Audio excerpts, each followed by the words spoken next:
여보, 당신 보고 있어? 우리 딸 시집 가는 날이야. 마음속으로 수없이 남편을 불렀지만 돌아오는 대답은 없었습니다.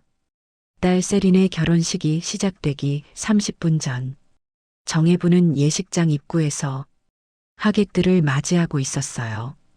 곱게 차려입은 한복 옷자락이 바람에 살랑거렸죠. 건네는 축하 인사에 미소로 답하면서도 그녀의 마음 한구석에는 채워지지 않는 공허함이 자리하고 있었습니다. 세린이가 정말 예쁘게 컸네요. 혼자서 얼마나 고생이 많으셨어요? 친척 어르신의 위로 섞인 인사에 해부는 목이 메었습니다. 그래도 평정심을 유지하려 했어요. 오늘은 딸 세린이 가장 행복한 날이니까요. 자신의 슬픔이 딸의 기쁨에 그림자를 드리우게 할 수는 없었습니다. 감사합니다. 와주셔서 정말 고맙습니다.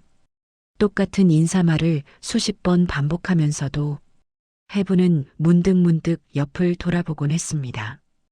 혼자 서 있는 자신의 모습이 유독 외로워 보이는 건 아닐까 싶어서요. 신부 측 혼주는 부부가 나란히 서서 인사를 받는데 자신은 혼자였으니까요.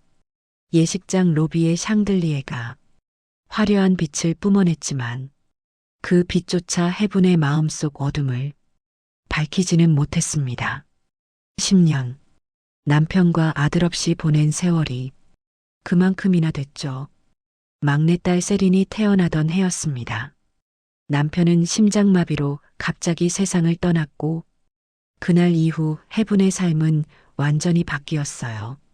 그리고 그로부터 15년 뒤 아들 민우가 해외 건설 현장으로 떠났습니다.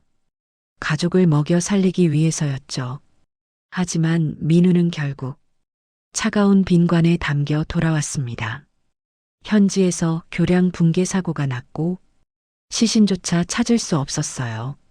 그날 이후 해분의 집에는 딸 세린과 해분 단 둘만 남게 됐습니다. 여기 축의금 놓고 갑니다. 해분은 기계적으로 봉투를 받으며 고개를 숙였습니다. 손가락 끝이 차가웠죠. 아침부터 긴장해서인지 아니면 혼자라는 사실이 더욱 뼈저리게 느껴져서인지 알 수 없었습니다.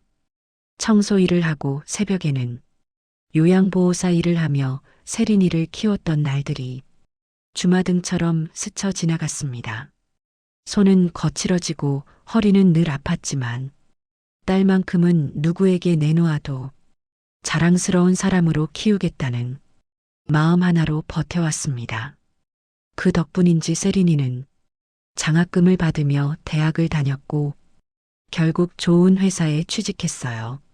그리고 오늘 그렇게 키워낸 딸이 마침내 자신의 가정을 꾸리게 되었습니다. 당신이 봤다면 얼마나 자랑스러워했을까? 해부는 눈시울이 뜨거워지는 걸 느끼며 고개를 들었습니다. 눈물이 날 것 같아서요. 하객들 앞에서 울 수는 없었으니까요. 그때였습니다. 예식장 입구가 갑자기 소란스러워졌죠. 저기 회장님이 나가시네요. 해분도 시선을 돌렸습니다. 사돈 어른인 강민철 회장은 이 지역에서 중형 건설사를 운영하는 거물이었어요. 그런 그가 신부 측 하객들과 인사를 나누다가 어딘가로부터 연락을 받은 듯 급히 로비 방향으로 걸어나가고 있었습니다. 평소라면 비서를 보내는 그가 직접 나가는 모습은 흔치 않은 일이었기에 하객들조차 의아해하는 눈빛을 감추지 못했습니다.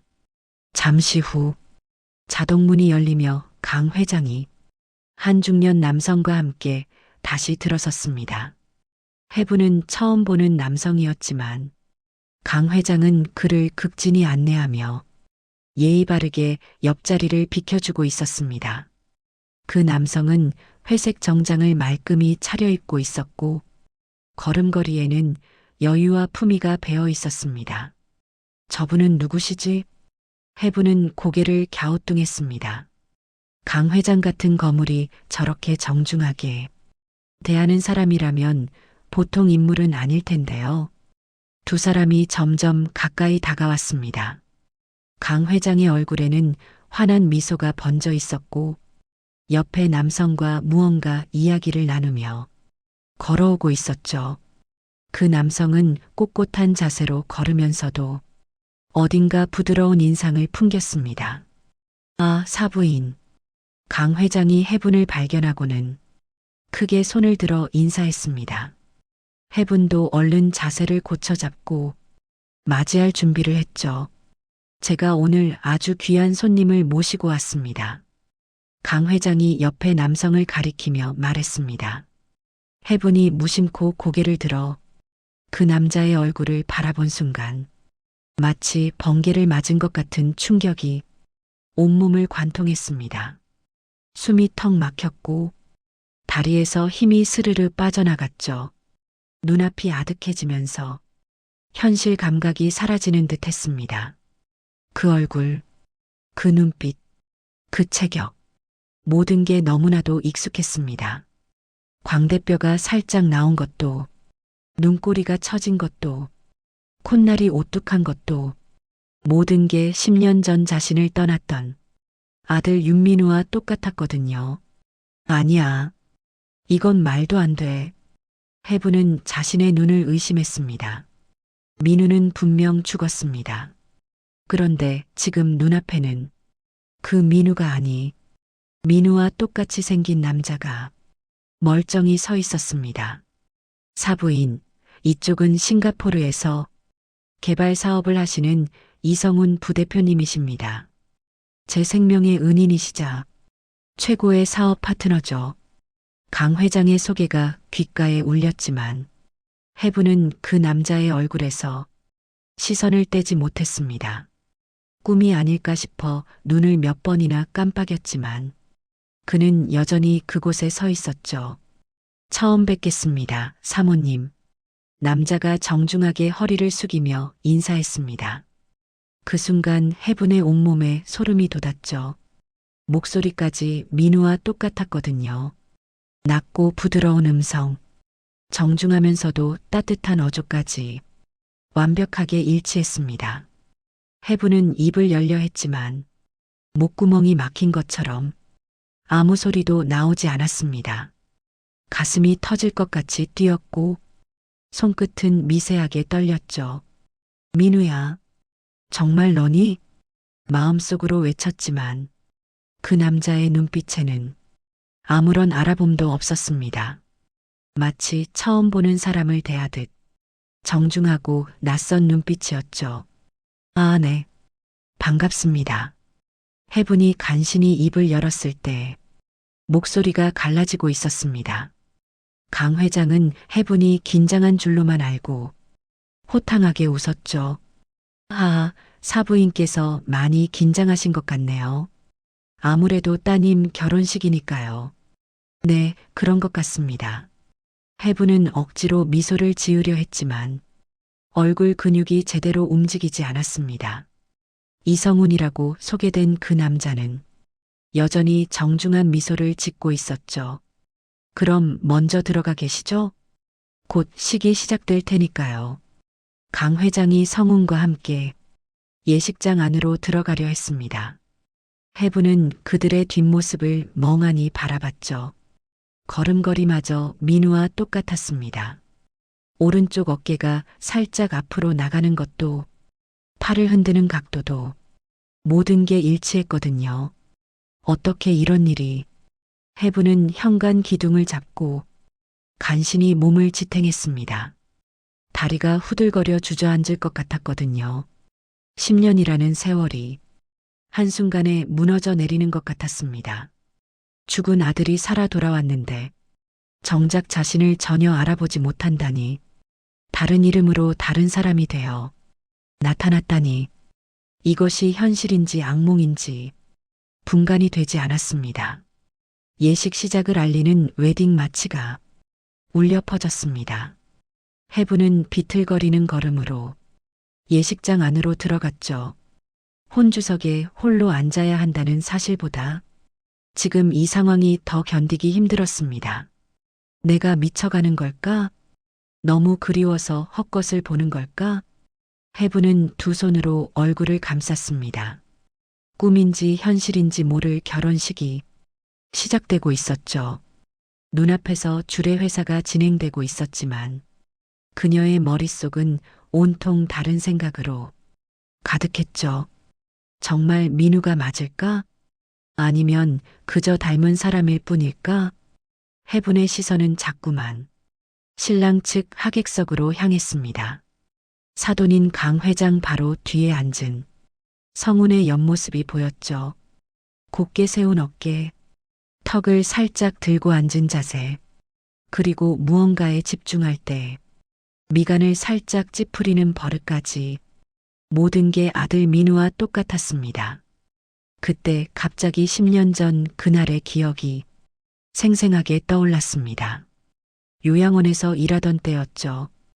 해부는 어르신 식사를 돕다가 갑자기 울린 휴대폰 소리에 손을 멈췄습니다. 낯선 번호였지만 왠지 불길한 예감이 들었죠. 여보세요? 윤민우 씨 가족분이십니까? 공무원 특유의 딱딱한 목소리에 해분의 심장이 쿵 내려앉았습니다. 네, 맞습니다. 무슨 일이신지 주국 대사관 영사과에서 연락드립니다.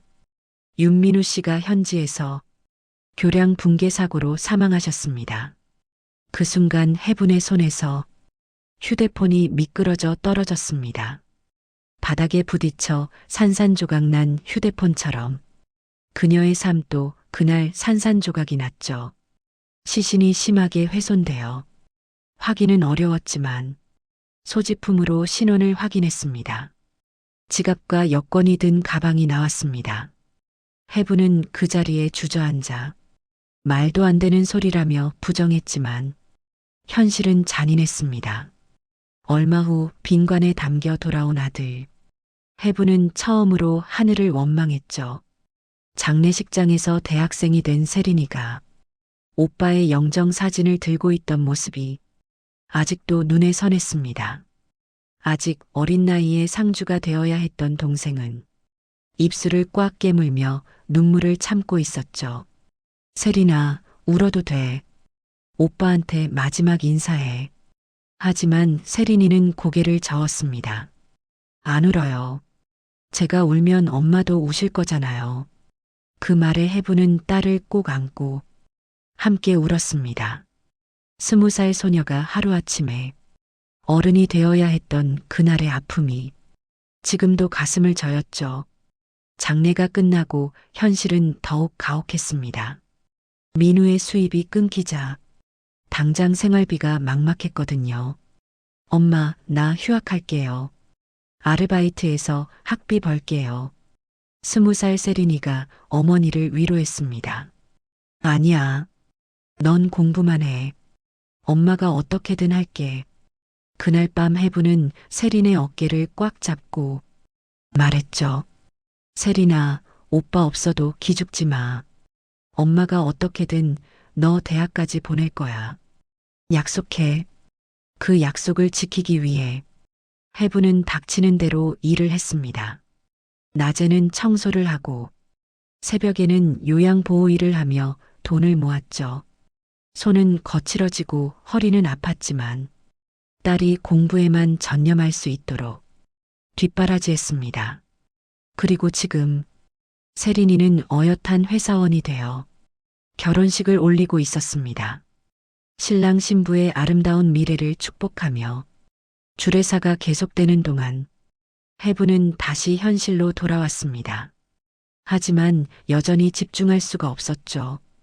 고개를 살짝 돌려 성운을 훔쳐봤습니다. 그가 옆 사람과 뭔가 이야기를 나누며 살짝 웃는 모습이 보였는데 그 미소까지 민우와 똑같았습니다. 정말 민우가 맞는 것 같은데 왜 나를 모르는 거지? 해분의 머릿속이 복잡해졌습니다. 만약 정말 아들이 살아있다면 왜 10년 동안 연락이 없었을까요? 왜 이성훈이라는 다른 이름으로 살고 있는 걸까요? 그리고 무엇보다 왜 가족을 알아보지 못하는 걸까요? 이제 양가 부모님께서 하객 여러분께 인사를 드리겠습니다. 사회자의 우렁찬 목소리가 울려 퍼졌지만 해부는 여전히 멍하니 앉아 있었습니다. 성운을 보느라 정신이 없었거든요. 어머니, 인사하셔야죠. 세린이가 당황한 표정으로 어머니의 팔을 잡았습니다. 그제야 정신을 차린 해부는 화들짝 놀라 자리에서 일어났죠. 어머나 미안해. 해부는 허둥지둥 일어나 하객들에게 인사를 했습니다. 하지만 머릿속은 여전히 혼란스러웠죠. 신랑 측 혼주 부부가 다정하게 인사하는 모습과 달리 해부는 혼자서 어색하게 고개를 숙였습니다. 세린이가 걱정스러운 표정으로 물었습니다. 어머니, 정말 괜찮으세요? 아까부터 안색이 안 좋으신데. 괜찮아. 그냥 감격스러워서 그래. 해부는 딸을 안심시키려 했지만 속으로는 계속 아들 윤민우와 똑같이 생긴 그 남자 이성훈이 생각났습니다. 결혼식이 끝나고 사진 촬영 시간이 되었습니다. 양가 가족 사진, 친척 사진, 친구들과의 사진까지 수십 장의 사진을 찍는 동안 해부는 기계적으로 미소만 지었죠. 플래시가 터질 때마다 눈이 부셨지만 그녀의 시선은 계속 하객들 사이를 헤맸습니다. 성운을 찾고 있었거든요. 신부 어머님, 카메라 보셔야죠. 카메라맨의 말에 세린이 살며시 해분의 손을 잡았습니다. 아, 미안해. 정신이 없네. 촬영이 끝나자 하객들이 피로 연장으로 이동하기 시작했습니다. 해분도 서둘러 자리에서 일어났죠. 성운을 놓치고 싶지 않았거든요. 사람들 사이를 헤집고 나가는 해분의 눈이 바쁘게 움직였습니다. 그러다 마침내 발견했죠. 강 회장과 함께 VIP룸 쪽으로 걸어가는 성운의 뒷모습을 확인해야 해. 놓치면 안 돼. 해분은 한복 치맛자락을 살짝 들어 올리고 빠른 걸음으로 그들을 따라갔습니다. 하객들 사이를 헤치며 가는 그녀의 모습이 조금 이상해 보였는지 몇몇 사람들이 수군거렸죠. 신부 어머니가 왜 저렇게 급하신가? 뭔가 급한 일이 있나 봐요. 하지만 해부는 사람들의 시선 따위는 신경 쓰지 않았습니다. 오직 성운을 따라잡는 것만 생각했죠. 10년 만에 만난 아들일지도 모르는 사람을 그냥 보낼 수는 없었으니까요. 복도를 돌아 피로연장 입구에 도착했을 때 성운과 강 회장이 VIP룸으로 들어가는 모습이 보였습니다. 해부는 잠시 망설였죠. 무작정 따라 들어갈 수도 없고 그렇다고 이대로 돌아설 수도 없었습니다. 어떻게 해야 하지? 정말 민우가 맞다면 해부는 복도 벽에 기대어 가쁜 숨을 고르며 생각에 잠겼습니다. 가슴은 터질 듯이 뛰고 있었고 손은 여전히 떨렸죠. 하지만 한 가지는 확실했습니다. 오늘 이 자리에서 반드시 진실을 확인하고 싶다는 것이요.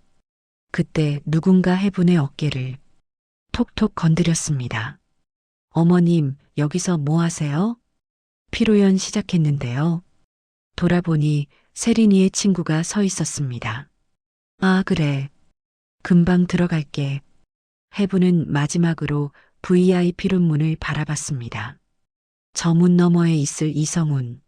아니, 어쩌면 윤민우일지도 모르는 그 사람을 생각하며 주먹을 꽉 쥐었죠. 피로 연장해서 꼭 확인할 거야. 정말 내 아들이 맞는지. 해부는 VIP룸 문 앞에서 심호흡을 했습니다. 떨리는 손으로 문고리를 잡았다가 놓기를 반복하다가 마침내 용기를 내어 문을 열었죠. 넓은 룸 안에는 원형 테이블이 여러 개 놓여 있었고 가장 안쪽 테이블에 강 회장과 성운이 마주 앉아 대화를 나누고 있었습니다. 해분이 가쁜 숨을 몰아쉬며 그들에게 다가가자 강 회장이 먼저 알아보고 반갑게 손짓했습니다. 아이고 사부인, 여기 계셨군요. 이리 오세요. 강 회장은 자리에서 일어나 옆에 빈 의자를 빼내며 해분에게 앉기를 권했습니다. 성운도 예의 바르게 일어나 가볍게 고개를 숙였죠. 앉으세요, 사모님. 혼자 계시기 심심하실 텐데 잘 오셨습니다.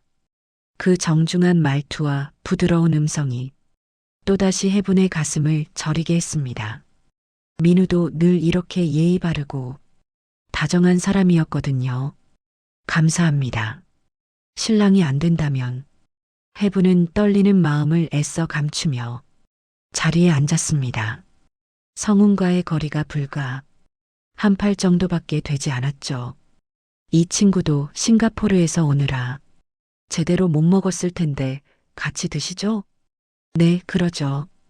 해분은 고개를 끄덕이면서도 시선은 계속 성운에게 머물렀습니다. 성운은 그런 해분의 시선을 의식했는지 살짝 불편한 표정을 지었죠. 종업원이 물을 따라주자 성운이 감사합니다라고 말하며 컵을 받았습니다. 그런데 그 다음 순간 해분은 숨이 멎는 듯한 충격을 받았죠. 성운이 물컵을 시계 방향으로 2번 돌려 잡은 뒤 마셨거든요. 그것은 민우만의 독특한 버릇이었습니다. 긴장하거나 생각이 많을 때면 늘 그렇게 했죠. 처음엔 이상하다고 놀렸지만 나중엔 그것마저 사랑스러워 보였던 기억이 났습니다. 왜 그러세요, 사모님? 성운이 해분의 뚫어지는 시선을 느끼고 물었습니다. 아, 아니에요. 그저 해분은 당황해서 말을 더듬었습니다. 성운은 어색하게 웃으며 말했죠. 물맛이 좋네요. 역시 한국 물이 최고입니다. 강 회장이 호탕하게 웃었습니다. 그럼 싱가포르 물하고는 다르지. 이제 한국 음식도 실컷 먹게나. 곧 뜨끈한 갈비탕과 밥이 나왔습니다. 뜨거운 김이 모락모락 피어오르는 갈비탕을 보며 강 회장이 말했죠. 자, 한국 밥이 그리웠지? 많이 들게. 네, 감사합니다. 성우는 밥뚜껑을 열었습니다. 그런데 그 순간 미간을 살짝 찌푸리더니 젓가락을 들었죠. 그리고는 놀랍게도 밥 위에 올려진 검은 콩을 하나씩 골라내기 시작했어요. 해분의 손이 떨리기 시작했습니다. 민우도 똑같았거든요. 콩밥을 해주면 늘 투정을 부리며 콩을 골라냈죠. 왜 그래, 이 친구야? 콩이 몸에 좋은 건데. 강 회장이 의아해하며 물었습니다. 성우는 민망한 듯 웃으며 대답했죠. 죄송합니다. 어릴 때 콩이 목에 걸린 뒤로는 먹지 못해요. 해분의 가슴이 쿵 내려앉았습니다. 민우가 했던 말과 한자도 다르지 않았거든요. 콩을 안 드시나요? 해분이 떨리는 목소리로 물었습니다. 성우는 고개를 끄덕였죠. 네. 트라우마 같은 거예요. 이상하죠? 아니에요. 누구나 그런 게 하나씩은 있잖아요. 해분은 간신히 대답하며 식탁 아래로 주먹을 꽉 쥐었습니다. 식사가 계속되는 동안 해분은 성운의 모든 행동을 조심스럽게 관찰했습니다. 덥네요. 실례하겠습니다. 성운이 이마에 땀을 닦으며 양복 상의를 벗었습니다. 그리고는 와이셔츠 소매를 걷어올리기 시작했죠. 팔꿈치까지 소매가 올라가자 해분의 눈이 휘둥그레졌습니다. 오른쪽 눈썹 위에 선명한 일자 모양의 흉터가 보였거든요. 그것은 민우가 중학교 때 자전거에서 넘어져 생긴 상처였습니다. 병원에 실려가서 5바늘을 꿰매고 해분이 밤새워 간호했던 그 흉터였죠. 민우는 그 흉터를 부끄러워해서 늘 머리로 가렸었습니다. 그런데 지금 성운도 머리를 올린 스타일 아래 똑같은 위치에 똑같은 흉터가 있었어요. 사부인 강 회장의 목소리에 해분이 정신을 차렸습니다. 자신도 모르게 성운의 얼굴을 뚫어지게 쳐다보고 있었던 거죠. 아, 네. 괜찮으세요? 안색이 안 좋아 보이는데. 그때였습니다. 해분이 들고 있던 숟가락이 손에서 미끄러져 떨어졌어요. 쨍그랑 요란한 소리에 주변 사람들이 모두 놀라 돌아봤습니다. 성운도 놀란 표정으로 해분을 바라봤죠. 사부인, 괜찮으십니까? 성운이 걱정스러운 목소리로 물었습니다. 하지만 해분은 대답할 수가 없었어요. 그의 눈썹 위에 난 흉터에서 눈을 뗄 수가 없었거든요. 저 잠깐 화장실에. 해분은 황급히 자리에서 일어났습니다. 더 이상 그 자리에 있을 수가 없었어요. 확신이 들었지만 동시에 혼란스러웠거든요. 왜 민우가 자신을 모르는 척하는지, 왜 다른 이름으로 살고 있는지 이해할 수가 없었습니다. 천천히 다녀오세요. 강 회장의 말에 해분은 간신히 고개를 끄덕이고 VIP룸을 나왔습니다. 복도로 나온 해분은 벽에 기대어 가쁜 숨을 몰아쉬었습니다. 다리가 후들거려 주저앉을 것 같았죠. 맞아. 내 아들이 맞아. 물 마시는 버릇도, 콩을 싫어하는 것도, 그리고 결정적으로 눈썹 위 흉터까지 모든 증거가 그가 민우임을 말해주고 있어. 해분은 화장실로 들어갔어요. 거울에 비친 자신의 모습이 초췌해 보였죠. 10년이라는 세월이 자신을 이렇게 변하게 했나 싶어 씁쓸했습니다. 아들이 날 못 알아볼 만큼 내가 변한 걸까? 하지만 그것만으로는 설명이 되지 않았습니다. 부모 자식은 얼굴이 변해도 알아보는 법인데 민우의 눈빛에는 정말 아무런 알아봄도 없었거든요. 해분은 다시 VIP룸으로 돌아가야 할지 말아야 할지 고민했습니다. 가서 모든 걸 밝히고 싶은 마음도 있었지만 딸의 결혼식 날 소동을 일으킬 수는 없었죠. 일단 오늘은 참자. 나중에 기회를 만들어서. 해분은 마음을 다잡고 다시 VIP룸으로 향했습니다. 문을 열고 들어가니 성운과 강 회장이 여전히 대화를 나누고 있었죠. 아, 사부인. 괜찮으세요? 강 회장이 걱정스럽게 물었습니다. 네, 괜찮습니다.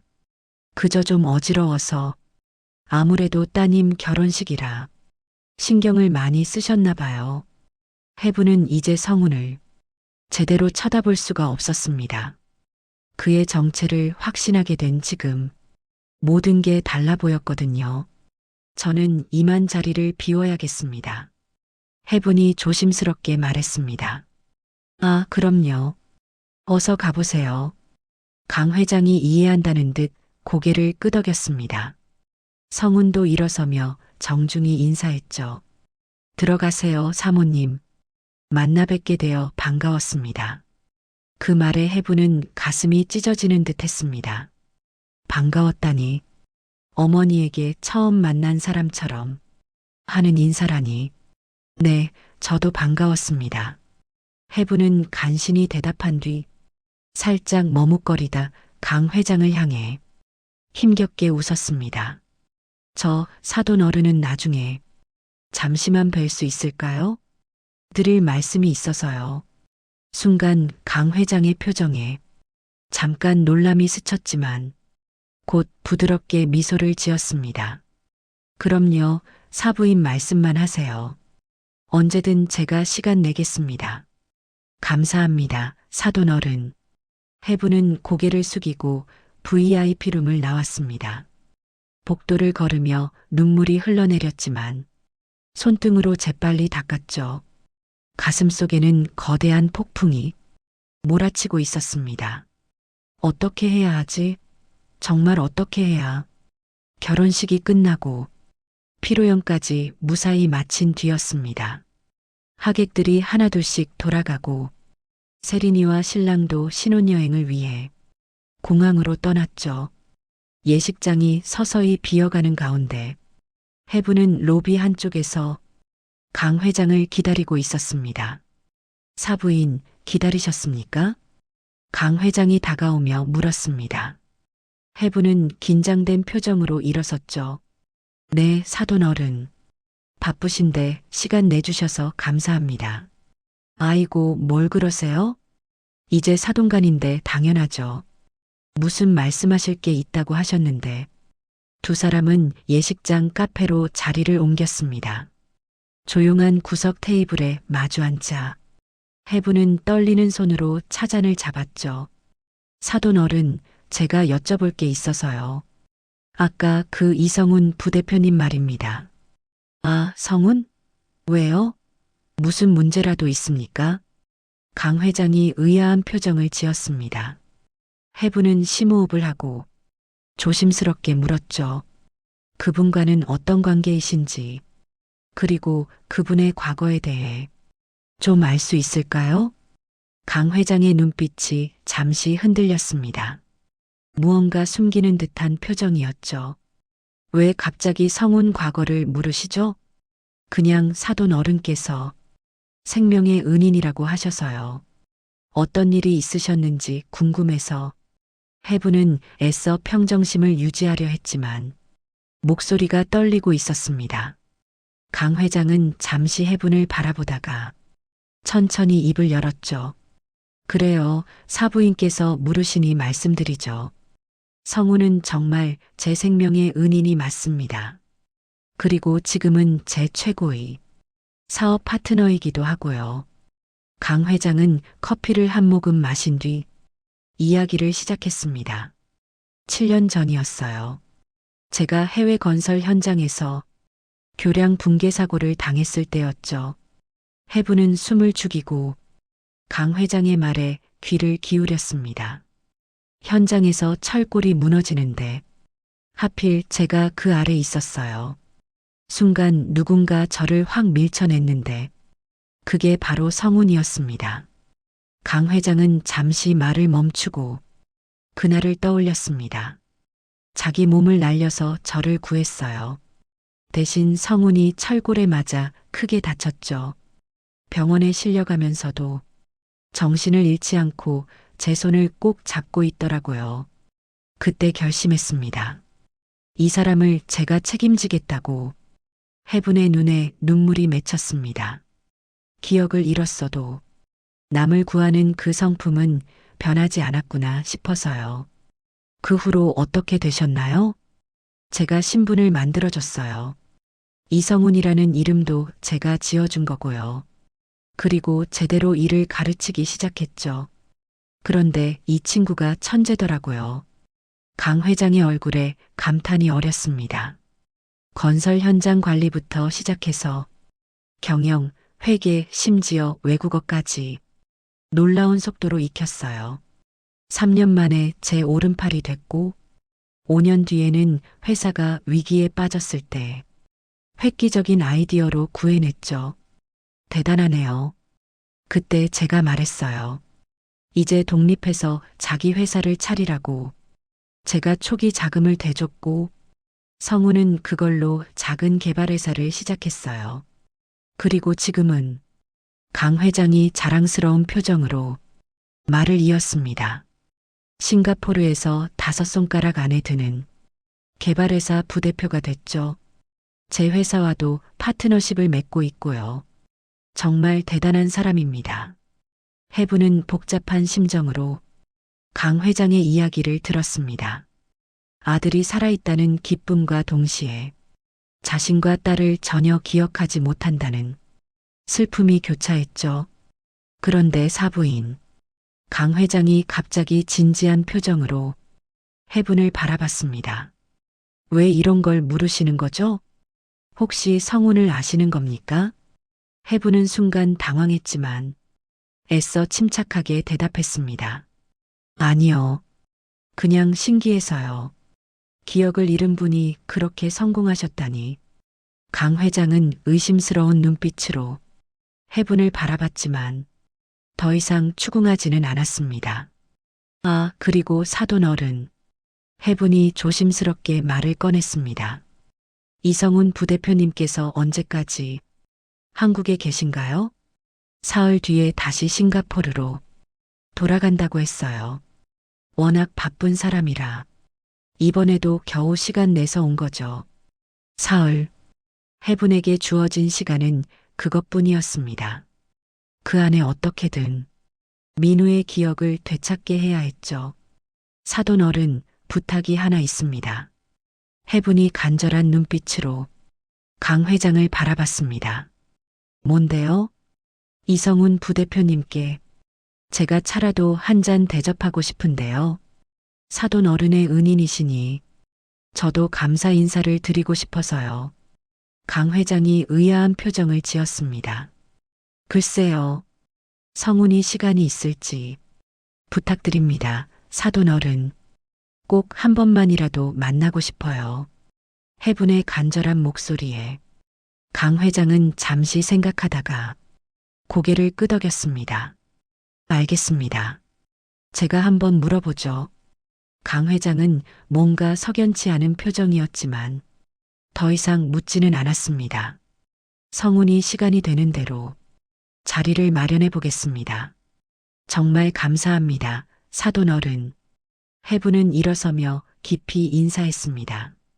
강 회장이 떠난 뒤 해분은 다시 자리에 주저앉았죠. 민우야, 정말 나를 기억 못하는 거니? 함께한 우리의 시간이 정말 다 사라진 거야? 눈물이 주르륵 흘러내렸습니다. 기쁨과 슬픔, 희망과 절망이 뒤섞인 복잡한 감정이었죠. 하지만 포기할 수는 없었습니다. 사흘이라는 시간 안에 어떻게든 민우의 기억을 되찾아야 했으니까요. 그를 다시 만날 수 있는 기회를 놓칠 수는 없었습니다. 해분은 주먹을 꽉 쥐며 다짐했습니다. 기다려, 민우야. 내가 꼭 내 기억을 되찾아 줄게. 우리의 사랑을, 우리의 추억을 다시 찾아줄게. 결혼식이 끝나고 며칠이 지난 아침이었습니다. 해분은 새벽부터 일어나 율무를 불리고 끓이며 정성스럽게 율무차를 준비했죠. 민우가 가장 좋아했던 그 맛을 똑같이 재현하기 위해 몇 번이나 맛을 봤습니다. 오늘이야. 오늘 만나는 거야. 해분은 거울 앞에서 몇 번이나 옷을 갈아입었습니다. 너무 화려해 보이지도 너무 초라해 보이지도 않는 단정한 차림을 고르느라 한참이 걸렸죠. 화장도 평소보다 신경 써서 했지만 떨리는 손 때문에 아이라인을 몇 번이나 다시 그어야 했습니다. 호텔 카페의 약속 시간보다 30분이나 일찍 도착한 해분은 가장 조용한 구석 자리를 골랐습니다. 보온병에 담아온 율무차가 식을까봐 계속 만져보며 온도를 확인했죠. 어떻게 시작해야 하지? 내가 내 아들이라고 하면 미친 사람 취급받겠지? 해분은 머릿속으로 수십 번 시뮬레이션을 했지만 막상 시간이 다가오니 아무것도 생각이 나지 않았습니다. 그저 가슴만 미친 듯이 뛰었죠. 그때 휴대폰이 진동했고 화면에는 세린이라는 이름이 떴죠. 세린아, 신혼여행 잘 보내고 있지? 휴대폰 너머로 밝은 목소리가 들려왔습니다. 어머니, 우리 잘 지내고 있어요. 날씨도 좋고요. 어머니는 잘 계시죠? 해부는 순간 울컥했지만 최대한 평온한 목소리로 대답했습니다. 그럼 엄마 잘 지내지. 너희는 밥 잘 챙겨 먹고 너무 무리하지 말고. 네, 어머니도 밥 거르지 말고요. 집에 가면 전화 드릴게요. 그래, 즐겁게 지내. 알겠지? 전화를 끊고 난 뒤 해부는 휴대폰을 꼭 쥐었습니다. 딸에게는 아무것도 티내지 말아야 한다는 듯 떨리는 숨을 깊게 고르며 다시 보온병을 만지작거렸죠. 사모님, 낮은 목소리에 해분이 고개를 들었습니다. 성훈이 정장 차림으로 서 있었죠. 햇살이 그의 얼굴을 비추는 순간 해분은 또다시 숨이 멎는 듯 했습니다. 역시 민우가 맞았어요. 아, 오셨군요. 앉으세요. 해분이 떨리는 목소리로 말했습니다. 성우는 정중하게 인사하고 맞은편에 앉았죠. 바쁘신데 시간 내주셔서 감사합니다. 아닙니다. 사모님께서 꼭 뵙자고 하셔서 사실 좀 의아하긴 했습니다만 성운의 눈빛에는 경계심이 어려 있었습니다. 당연한 일이었죠. 처음 만난 사람이 갑자기 개인적인 만남을 청했으니까요. 해분은 심호흡을 하고 조심스럽게 말문을 열었습니다. 사돈 어른께 들었습니다. 10년 전 사고로 과거 기억을 모두 잃으셨다고요. 성운의 표정이 순간 경직되었습니다. 그는 씁쓸한 미소를 지으며 커피잔을 들었죠. 네, 맞습니다. 저에게는 10년 전의 세상이 존재하지 않아요. 마치 그때 새로 태어난 것처럼요. 그 말에 해분의 가슴이 저렸습니다. 10년 전의 세상, 그곳엔 자신과 세린이가 있었는데 그에겐 존재하지 않는다니 힘드셨겠어요. 자신이 누구인지도 모르고 살아가는 게 처음엔 그랬죠. 하지만 이제는 익숙해졌습니다. 어차피 돌아갈 수 없는 과거라면 현재에 충실하며 사는 게 낫다고 생각해요. 해분은 가방에서 조심스럽게 보온병을 꺼냈습니다. 성운이 의아한 표정으로 그것을 바라봤죠. 이게 뭔가요? 혹시나 기억에 도움이 될까 싶어 가져왔습니다. 율무차예요. 해분이 떨리는 손으로 보온병 뚜껑을 열고 차잔에 율무차를 따랐습니다. 구수한 향기가 테이블 위로 퍼졌죠. 율무차요? 왜 갑자기? 성우는 의아해하면서도 차잔을 받았습니다. 그리고 한 모금 마시는 순간 그의 표정이 확 변했어요. 잔을 내려놓으며 미간을 찌푸렸죠. 이 맛, 어때요?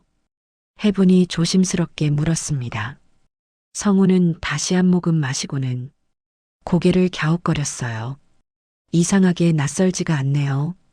어디서 마셔본 것 같은데. 그의 눈빛이 흔들렸습니다.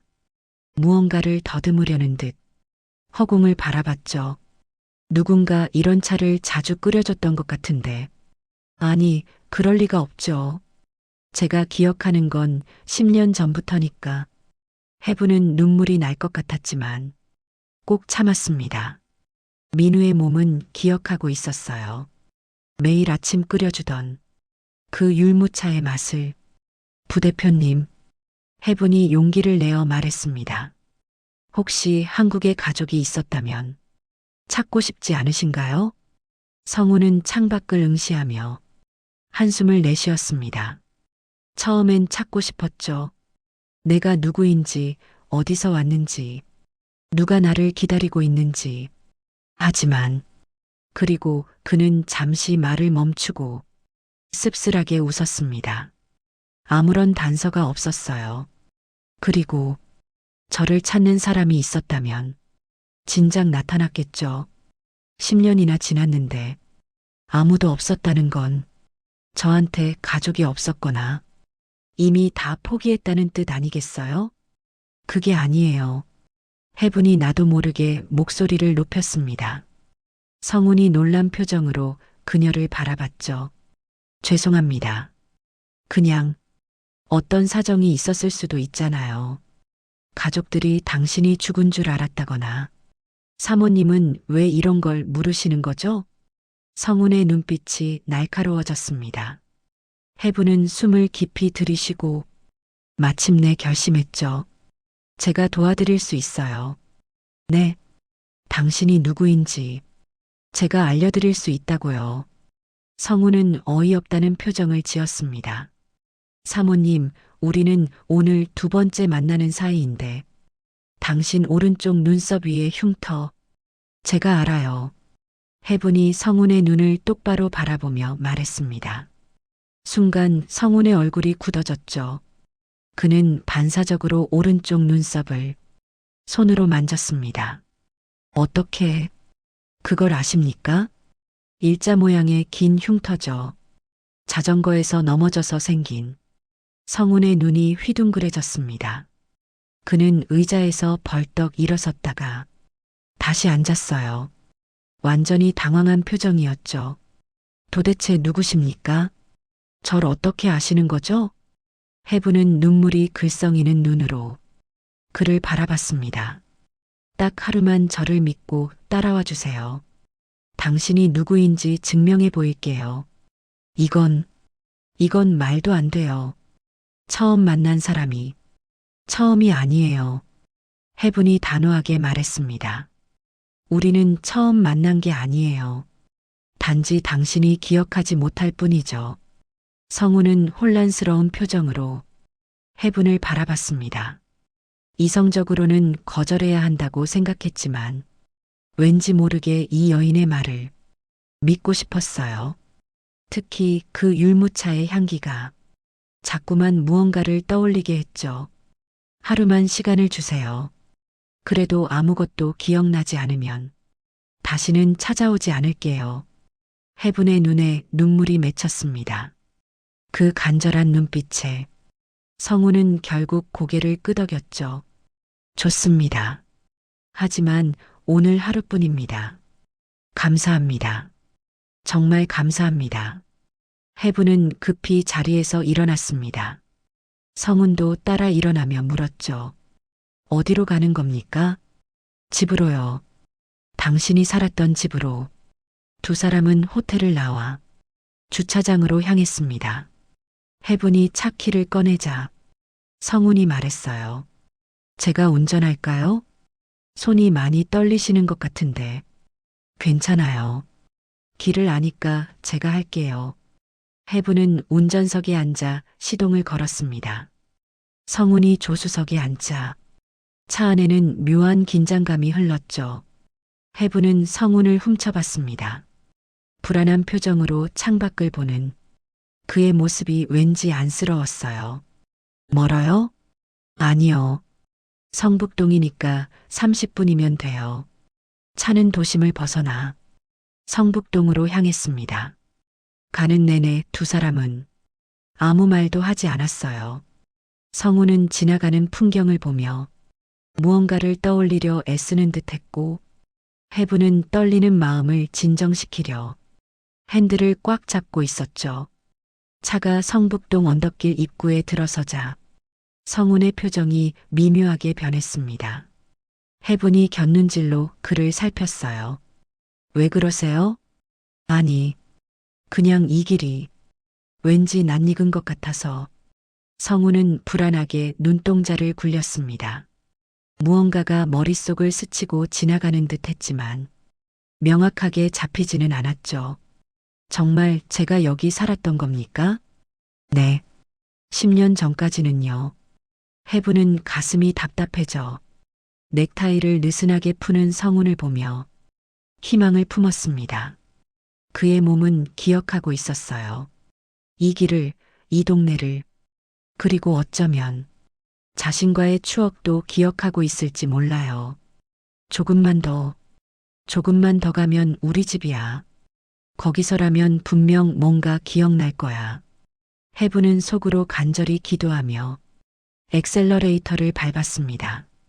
차는 성북동 언덕 아래 좁은 골목 입구에 멈춰섰습니다. 해분이 시동을 끄자 차 안에 묵직한 정적이 흘렀죠. 성우는 창밖을 내다보며 미간을 찌푸렸습니다. 낯선 풍경인데도 왠지 모를 기시감이 온몸을 휘감았거든요. 여기서 내리셔야 해요. 차가 들어갈 수 없는 골목이라서요. 해분의 목소리에 성우는 천천히 고개를 끄덕이고 차에서 내렸습니다. 발을 디딘 순간 낡은 아스팔트의 감촉이 발바닥을 통해 전해졌죠. 성우는 잠시 그 자리에 서서 주변을 둘러봤습니다. 가파른 언덕길 양옆으로 오래된 주택들이 다닥다닥 붙어 있었어요. 담벼락에는 세월의 흔적이 고스란히 남아 있었고 전봇대에는 빛바랜 전단지들이 너덜거리고 있었죠. 해분이 먼저 걸음을 떼자 성운도 그녀를 따라 언덕을 오르기 시작했습니다. 조심하세요. 길이 고르지 않아서요. 해분이 뒤돌아보며 말했습니다. 하지만 성우는 이미 움푹 패인 보도블록을 자연스럽게 피해 걷고 있었어요. 마치 이 길을 수백 번도 넘게 걸어본 사람처럼요. 해분은 그 모습을 보며 가슴이 철렁했습니다. 민우가 매일 저녁 퇴근할 때면 똑같이 저 자리를 피해 걸었거든요. 빗물이 고여 늘 질척했던 그 자리를요. 성우는 자신도 모르게 발걸음을 옮기다가 문득 멈춰섰습니다. 왼쪽 세 번째 집마당, 감나무가 눈에 들어왔어요. 가을이면 주렁주렁 열리던 홍시의 단맛이 혀끝에 맴도는 것 같았죠. 하지만 왜 그런 감각이 느껴지는지는 알 수 없었습니다. 부대표님, 해분이 조심스럽게 불렀습니다. 성우는 고개를 저으며 다시 걸음을 옮겼죠. 아닙니다. 그저 이 동네가 낯설지 않아서요. 두 사람은 말없이 언덕을 올랐습니다. 골목 끝에 다다르자 녹슨 파란 대문이 보였어요. 페인트가 벗겨진 철문에는 세월의 흔적이 역력했죠. 해분은 그 앞에서 멈춰섰습니다. 여기가 부대표님이 살았던 집이에요. 해분의 목소리가 떨렸습니다. 성우는 천천히 대문을 바라봤죠. 그런데 이상했습니다. 가슴속에서 무언가가 꿈틀거리기 시작했어요. 성운의 발걸음이 저절로 대문 쪽으로 향했습니다. 해분이 미처 말릴 새도 없이 그의 손이 문고리에 닿았어요. 차갑고 거친 쇠 표면의 감촉이 손바닥에 전해졌죠. 순간 성운의 머릿속에 희미한 영상이 스쳐 지나갔습니다. 이 대문을 여는 손, 녹슨 소리를 내며 열리는 문짝, 마당에서 뛰어나오는 작은 그림자. 으윽! 성우는 머리를 감싸쥐며 신음을 흘렸습니다. 짓누르는 두통이 몰려왔죠. 부대표님, 괜찮으세요? 해분이 황급히 다가와 성운의 팔을 잡았습니다. 성우는 가쁜 숨을 몰아쉬며 고개를 들었어요. 네, 이 집을 알고 있는 것 같은 기분이 듭니다. 성운의 목소리에는 혼란과 두려움이 뒤섞여 있었습니다. 그는 자신의 손을 내려다봤어요. 문고리를 잡았던 손이 미세하게 떨리고 있었죠. 몸이 기억하고 있는 것 같아요. 어떻게 이런 일이. 해분은 아무 말도 할 수 없었습니다. 그저 눈물을 삼키며 성운의 반응을 지켜봤죠. 아들의 몸이 기억하고 있었어요. 10년이라는 긴 세월에도 지워지지 않은 기억이 그의 몸속 깊은 곳에 살아 있었던 거예요. 들어가 보시겠어요? 해분이 떨리는 목소리로 물었습니다. 성우는 잠시 망설이다가 고개를 끄덕였죠. 해분이 열쇠로 대문을 열자 삐걱거리는 소리와 함께 문이 열렸습니다. 작은 마당에는 빨래줄이 쳐져 있었고 구석에는 화분 몇 개가 놓여 있었어요. 평범한 서민들의 집이었죠. 성우는 마당을 천천히 둘러봤습니다. 여기서 제가 살았다는 겁니까? 네. 당신이 떠나기 전까지요. 해분의 대답에 성우는 깊은 한숨을 내쉬었습니다. 믿기지 않았지만 부정할 수도 없었어요. 온몸의 세포가 이곳을 기억하고 있다고 속삭이고 있었으니까요. 시간이 흘러 점심때가 되었습니다. 해분은 성운을 시장통 입구에 있는 작은 국밥집으로 데려갔어요. 낡은 간판에는 원조할매 국밥이라는 글씨가 희미하게 남아 있었죠. 여기는 당신이 제일 좋아하던 곳이에요. 주말이면 꼭 여기 와서 해장국 드셨거든요. 해분이 설명했지만 성우는 여전히 낯선 표정이었습니다. 두 사람은 구석자리에 마주 앉았죠. 어서 오세요. 어머, 해분 씨 아니에요? 주방에서 나온 할머니가 해분을 알아보고 반갑게 인사했습니다. 70대 후반으로 보이는 할머니는 성운을 보더니 순간 멈칫했어요. 이 양반, 혹시, 아유, 할머니, 그냥 아는 분이에요. 국밥 둘 주세요. 해분이 재빨리 말을 끊었습니다. 할머니는 의아한 표정을 지었지만 더 이상 묻지 않고 주방으로 들어갔죠. 잠시 후 김이 모락모락 나는 국밥이 나왔습니다. 뜨끈한 육수에서 고소한 냄새가 피어올랐죠. 성우는 숟가락을 들었다가 문득 손을 멈췄습니다. 뭔가가 부족한 것 같았어요. 성운의 시선이 테이블 가운데 놓인 양념통으로 향했습니다. 다대기, 소금, 후추, 다진 마늘. 그의 손이 저절로 다대기통을 집어들었어요. 해부는 숨을 죽이고 그 모습을 지켜봤습니다. 성우는 마치 수십 번 해본 동작처럼 자연스럽게 다대기를 떠서 국물에 넣기 시작했어요. 하나, 둘, 셋. 정확히 3스푼이었습니다. 그리고는 깍두기 국물을 2숟가락 떠서 부었죠. 모든 동작이 민우와 똑같았습니다. 성우는 국을 1숟가락 떠서 입에 넣었습니다. 뜨끈하고 얼큰한 맛이 입안에 퍼졌죠. 그 순간 이상한 감각이 몰려왔어요. 이 맛을 안다는 느낌, 수없이 먹어본 것 같은 익숙함. 식성은 기억을 잃어도 그대로네. 해분이 울먹이는 목소리로 말했습니다. 눈가에 눈물이 맺혀 있었죠. 성우는 그제야 자신이 무의식적으로 한 행동을 깨달았습니다. 손에 든 숟가락을 천천히 내려놓으며 해분을 바라봤어요. 저에게 이런 습관이 있었다는 말입니까? 성운의 음성에는 경계와 의문이 뒤섞여 있었습니다. 믿고 싶지 않았지만 부정할 수도 없는 증거였어요. 그래요. 늘 그렇게 드셨어요. 다대기 3스푼에 깍두기 국물 2스푼. 제가 양이 너무 많다고 타박하면 당신은 이래야 제맛이라고 하셨죠. 해분의 말에 성우는 다시 국그릇을 내려다봤습니다. 빨갛게 물든 국물이 그를 빤히 쳐다보는 것 같았어요. 어떻게 이럴 수가. 성우는 두 손으로 얼굴을 감쌌습니다. 머릿속이 복잡했어요. 이성으로는 받아들일 수 없는 일들이 계속 일어나고 있었거든요. 하지만 몸은 알고 있었습니다. 이 맛을, 이 향기를, 이 공간을 온몸의 세포가 기억하고 있었어요. 두 사람은 말없이 식사를 마쳤습니다. 무거운 침묵만이 테이블 위를 맴돌았죠. 국밥집을 나온 두 사람은 천천히 골목길을 걸었습니다. 해분이 멈춰선 곳은 동네 놀이터였어요. 낡은 그네와 미끄럼틀, 녹슨 철봉이 있는 작은 놀이터였죠. 여기는 당신이 자주 오셨던 놀이터입니다. 해분이 벤치를 가리키며 말했습니다. 성우는 그 벤치에 천천히 앉았어요.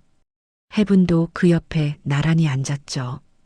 오후의 햇살이 놀이터를 비추고 있었습니다. 바람이 불자 비어있는 그네가 삐걱거리며 흔들렸어요. 삐걱. 그 단조로운 소리가 성운의 귓가에 울렸습니다. 그런데 이상했어요. 그네 소리와 함께 다른 소리가 들리는 것 같았거든요. 엄마, 더 세게 밀어줘. 맑고 높은 아이의 목소리가 환청처럼 귓가에 울렸습니다. 성우는 깜짝 놀라 고개를 돌렸어요. 하지만 그네는 비어 있었죠. 으윽, 갑자기 심한 이명이 몰려왔습니다. 귀에서 웅웅거리는 소리가 나더니 머리가 지끈거리기 시작했어요. 부대표님, 해분이 놀라 성운의 어깨를 잡았습니다. 성운은 두 손으로 머리를 감쌌죠. 관자놀이가 터질 것처럼 아팠습니다. 희미한 영상들이 머릿속을 스쳐 지나갔어요. 그네를 타는 작은 아이, 뒤에서 밀어주는 누군가의 손, 하늘로 치솟는 아이의 웃음소리. 하지만 얼굴은 보이지 않았습니다. 아이의 얼굴도, 밀어주는 사람의 얼굴도 모두 흐릿하게 번져 있었어요. 아, 아. 성우는 괴로운 신음을 흘렸습니다. 뭔가를 붙잡으려 하면 할수록 더 멀어지는 기억이 답답했어요. 부대표님, 괜찮으세요? 물 좀 드실래요? 해분이 가방에서 물을 꺼내며 물었습니다. 하지만 성우는 대답하지 못했어요. 그저 두 손으로 관자놀이를 누르며 거친 숨을 몰아쉬었죠. 도대체 저는 누구였던 겁니까? 성운이 낮게 내뱉었습니다. 그 목소리에는 절박함이 묻어 있었어요. 알고 싶었습니다. 자신이 누구였는지, 왜 이런 감각들이 자꾸 몰려오는지 알고 싶었죠. 하지만 동시에 두려웠어요. 10년 전에 자신을 알게 된다는 것이. 해부는 성운의 그런 모습을 보며 가슴이 찢어지는 것 같았습니다. 답답함에 가슴을 치는 아들을 보며 그녀도 안타까움에 발을 동동 굴렀어요. 민우야. 해분이 작게 불렀습니다. 하지만 성우는 듣지 못했죠.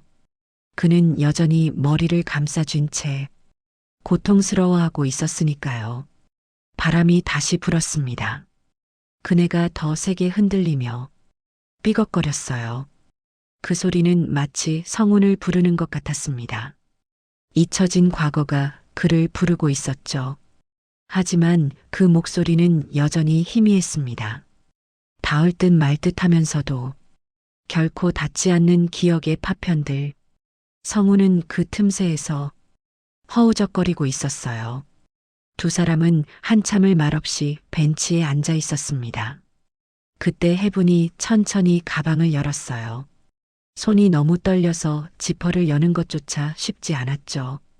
가방 안쪽 주머니에서 낡은 사진 한 장을 꺼냈습니다. 플라스틱 커버에 쌓인 사진은 세월의 흔적으로 모서리가 약간 발해 있었어요. 해분은 그 사진을 꺼내며 손이 더욱 떨렸습니다. 이것이 마지막 기회일지도 모른다는 생각이 들었거든요. 부대표님, 해분이 떨리는 목소리로 불렀습니다. 성우는 고개를 들어 그녀를 바라봤어요. 이걸 보여드려야 할 것 같아요. 해분은 사진을 두 손으로 받쳐 들었습니다. 성우는 그 사진을 보는 순간 숨이 멎는 듯 했어요. 사진 속에는 세 사람이 환하게 웃고 있었습니다. 중학교 교복을 입은 소년이 가운데 서 있고 양옆으로 여자와 어린 소녀가 소년의 어깨에 손을 올리고 있었죠. 배경에는 입학을 축하합니다라는 현수막이 보였습니다. 이건. 성운의 목소리가 떨렸습니다. 사진 속 여자는 지금보다 훨씬 젊은 해분이었어요. 그리고 옆에 있는 소녀는 자세히 보세요. 해분이 사진을 성운의 손에 쥐어주며 말했습니다. 그녀의 손가락 끝이 차갑게 떨리고 있었죠. 당신이잖아요. 성운은 사진을 받아들고 가까이 들여다봤습니다. 사진 속의 얼굴이 점점 선명해졌어요. 광대뼈가 살짝 나온 것, 눈꼬리가 약간 처진 것, 오뚝한 콧날. 모든 것이 지금 거울에 비친 자신의 얼굴과 똑같았습니다. 틀 하나 틀리지 않았어요. 아니, 이건. 성운의 손이 거칠게 떨리기 시작했습니다. 사진이 그의 손 안에서 바들바들 떨렸죠. 그는 믿을 수가 없었어요. 하지만 증거는 명백했습니다. 사진 속 소녀는 자신이었어요. 10년보다 더 이전의 자신이었죠. 이게 정말 저란 말입니까? 성운이 떨리는 목소리로 물었습니다. 해분은 눈물을 참으며 고개를 끄덕였어요. 네. 이건 내가 중학교 입학식 날 찍은 사진이에요. 사고를 당하기 5년 전쯤이었죠. 해분의 목소리도 떨리고 있었습니다. 그녀는 사진 속 어린 소녀를 가리켰어요. 여기 보세요. 이 아이가 내 여동생 세린이야. 그만하십시오. 성운이 해분의 말을 끊었습니다. 그의 목소리에는 혼란과 두려움이 가득했어요. 성운은 사진과 자신의 손을 번갈아 바라봤습니다. 오른손 검지에 있는 작은 점, 사진 속의 손에도 똑같은 위치에 점이 있었어요. 왼쪽 귓불이 약간 큰 것도 입꼬리의 미세한 비대칭도 모두 일치했습니다. 부정할 수 없는 증거였죠. 저에게 성훈이 입을 열었다가 다시 닫았습니다. 목구멍이 바짝 말라 있었어요. 그는 힘겹게 다시 말을 이었습니다.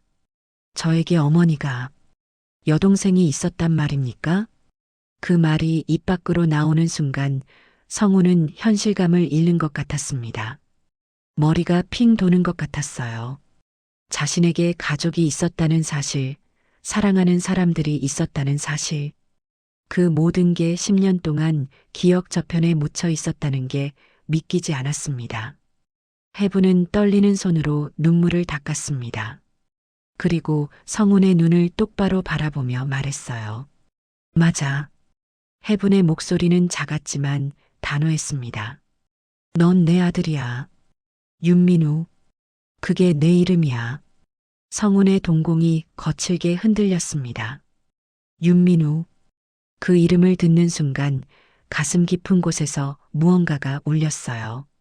하지만 여전히 명확하지 않았습니다. 안개 속을 헤매는 것 같았죠. 저는 윤민우. 성훈이 그 이름을 중얼거렸습니다. 낯설면서도 왠지 익숙한 이름이었어요. 혀끝에서 맴도는 그 음절이 이상하게 편안했습니다. 넌 25살 때 건설 현장에서 일하기 시작했어. 성실하고 따뜻한 사람이었지. 해분이 계속 말했습니다.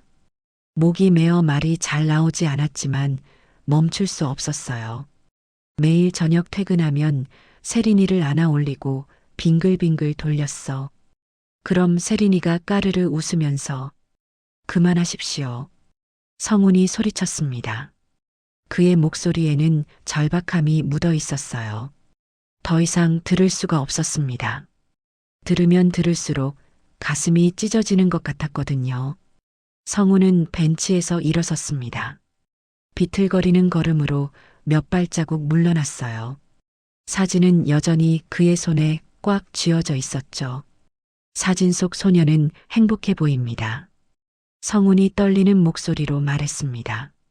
하지만 저는 아무것도 기억하지 못합니다.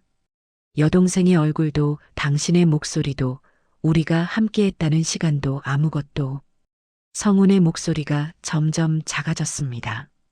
그는 두 손으로 얼굴을 감쌌어요. 어깨가 작게 떨렸죠. 해부는 일어서서 성훈에게 다가가려 했습니다. 하지만 성훈이 손을 들어 제지했어요. 다가오지 마십시오. 성훈이 간신히 말했습니다.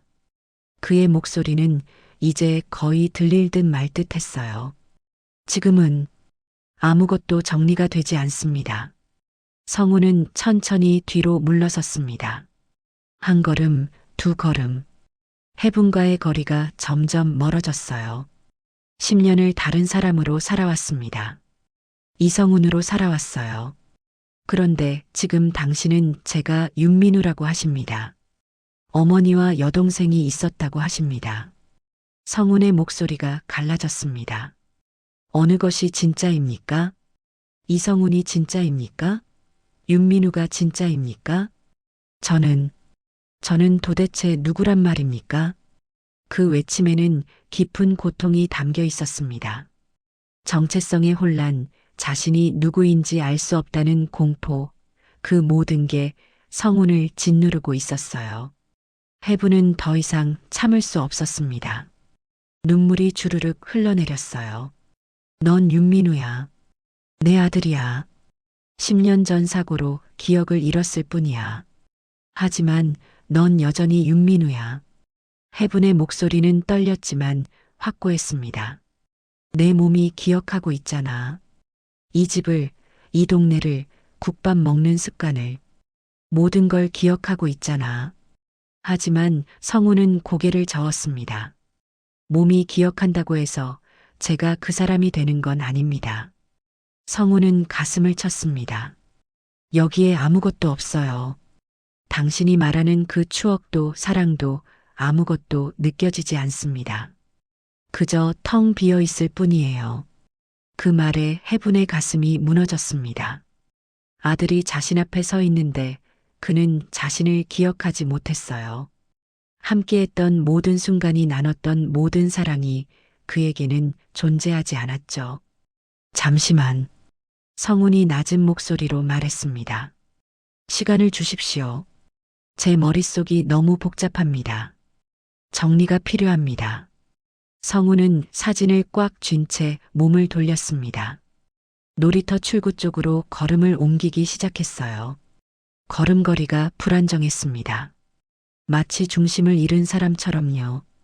부대표님, 해분이 그를 불렀습니다. 손을 뻗었지만 성우는 너무 멀리 있었어요.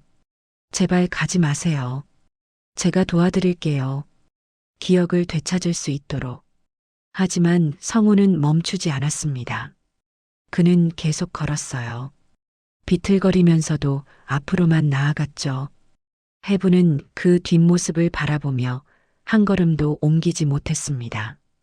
다리에 힘이 풀려 주저앉을 것 같았어요. 가슴이 너무 아팠습니다. 숨을 쉬는 것조차 힘들었죠.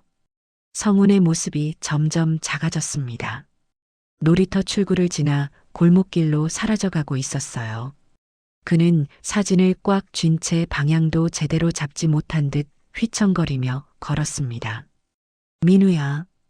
해분이 작게 불렀습니다. 하지만 성우는 듣지 못했어요. 아니, 들었어도 돌아보지 않았을 거예요. 해분의 다리가 휘청거렸습니다. 그녀는 결국 그 자리에 주저앉고 말았어요. 벤치도 잡지 못하고 그냥 놀이터 바닥에 털썩 주저앉았죠. 민우야. 우리 민우. 해분이 두 손으로 얼굴을 감싸고 울기 시작했습니다. 목 놓아 우는 소리가 텅 빈 놀이터에 울려 퍼졌어요. 10년 만에 다시 만난 아들. 하지만 그는 자신을 기억하지 못했습니다. 함께했던 모든 시간이 그에게는 존재하지 않았어요. 해분은 바닥에 주저앉아 한없이 울었습니다. 오후의 햇살이 그녀를 비추고 있었지만 그 빛은 너무나 차가웠어요. 저 멀리서 성훈의 뒷모습이 완전히 사라졌습니다. 골목길 모퉁이를 돌아보이지 않게 되었죠. 하지만 그의 손에는 여전히 사진이 쥐어져 있었어요. 세 사람이 환하게 웃고 있는 그 사진이요. 바람이 불었습니다. 그네가 다시 삐걱거리며 흔들렸어요. 하지만 이제 놀이터에는 해분만 남아 있었습니다.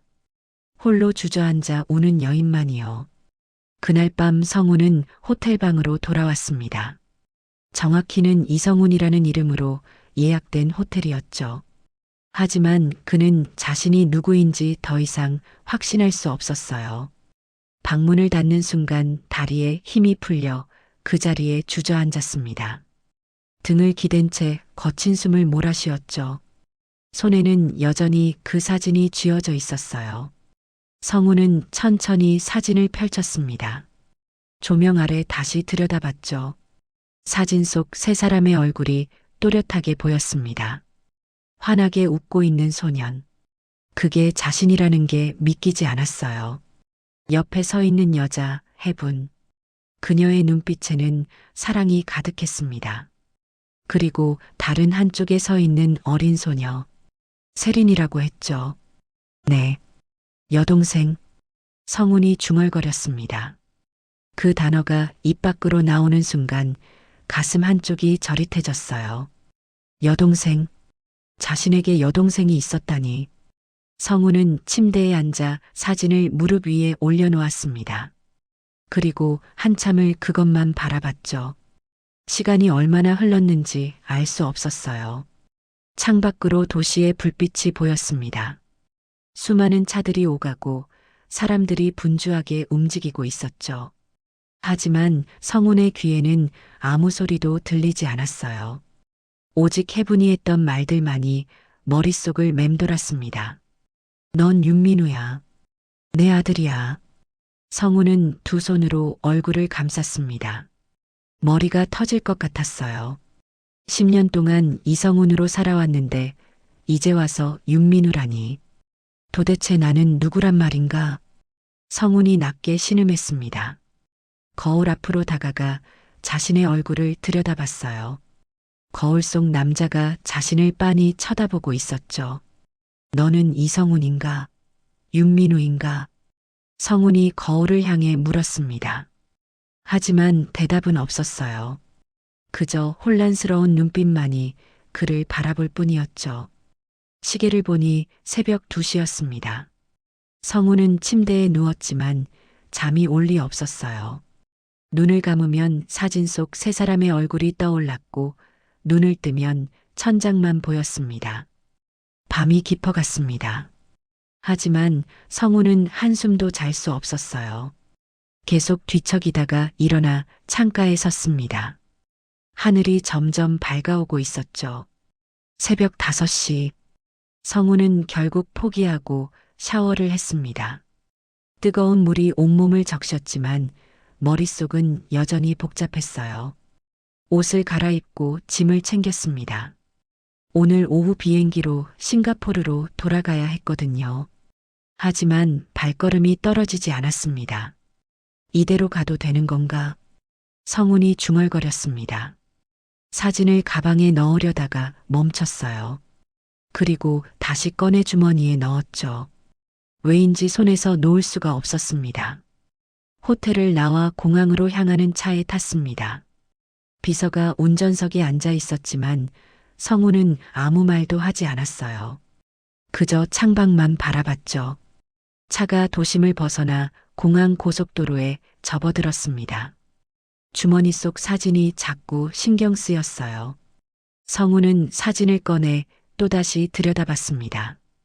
대표님, 괜찮으십니까? 비서가 백미러로 성훈을 보며 물었습니다. 성훈은 고개를 끄덕였지만 표정은 창백했어요. 그냥 조금 피곤할 뿐이네. 차는 인천공항에 도착했습니다. 성훈은 무거운 발걸음으로 출국장으로 향했어요. 수많은 사람들이 분주하게 오가고 있었죠. 체크인을 마치고 출국 심사를 통과했습니다. 이제 탑승 게이트로 가기만 하면 됐어요. 하지만 성훈의 발걸음은 점점 느려졌습니다. 면세점 앞을 지나며 성훈은 멈춰섰습니다. 진열된 물건들이 보였지만 눈에 들어오지 않았어요. 그저 멍하니 서 있었죠.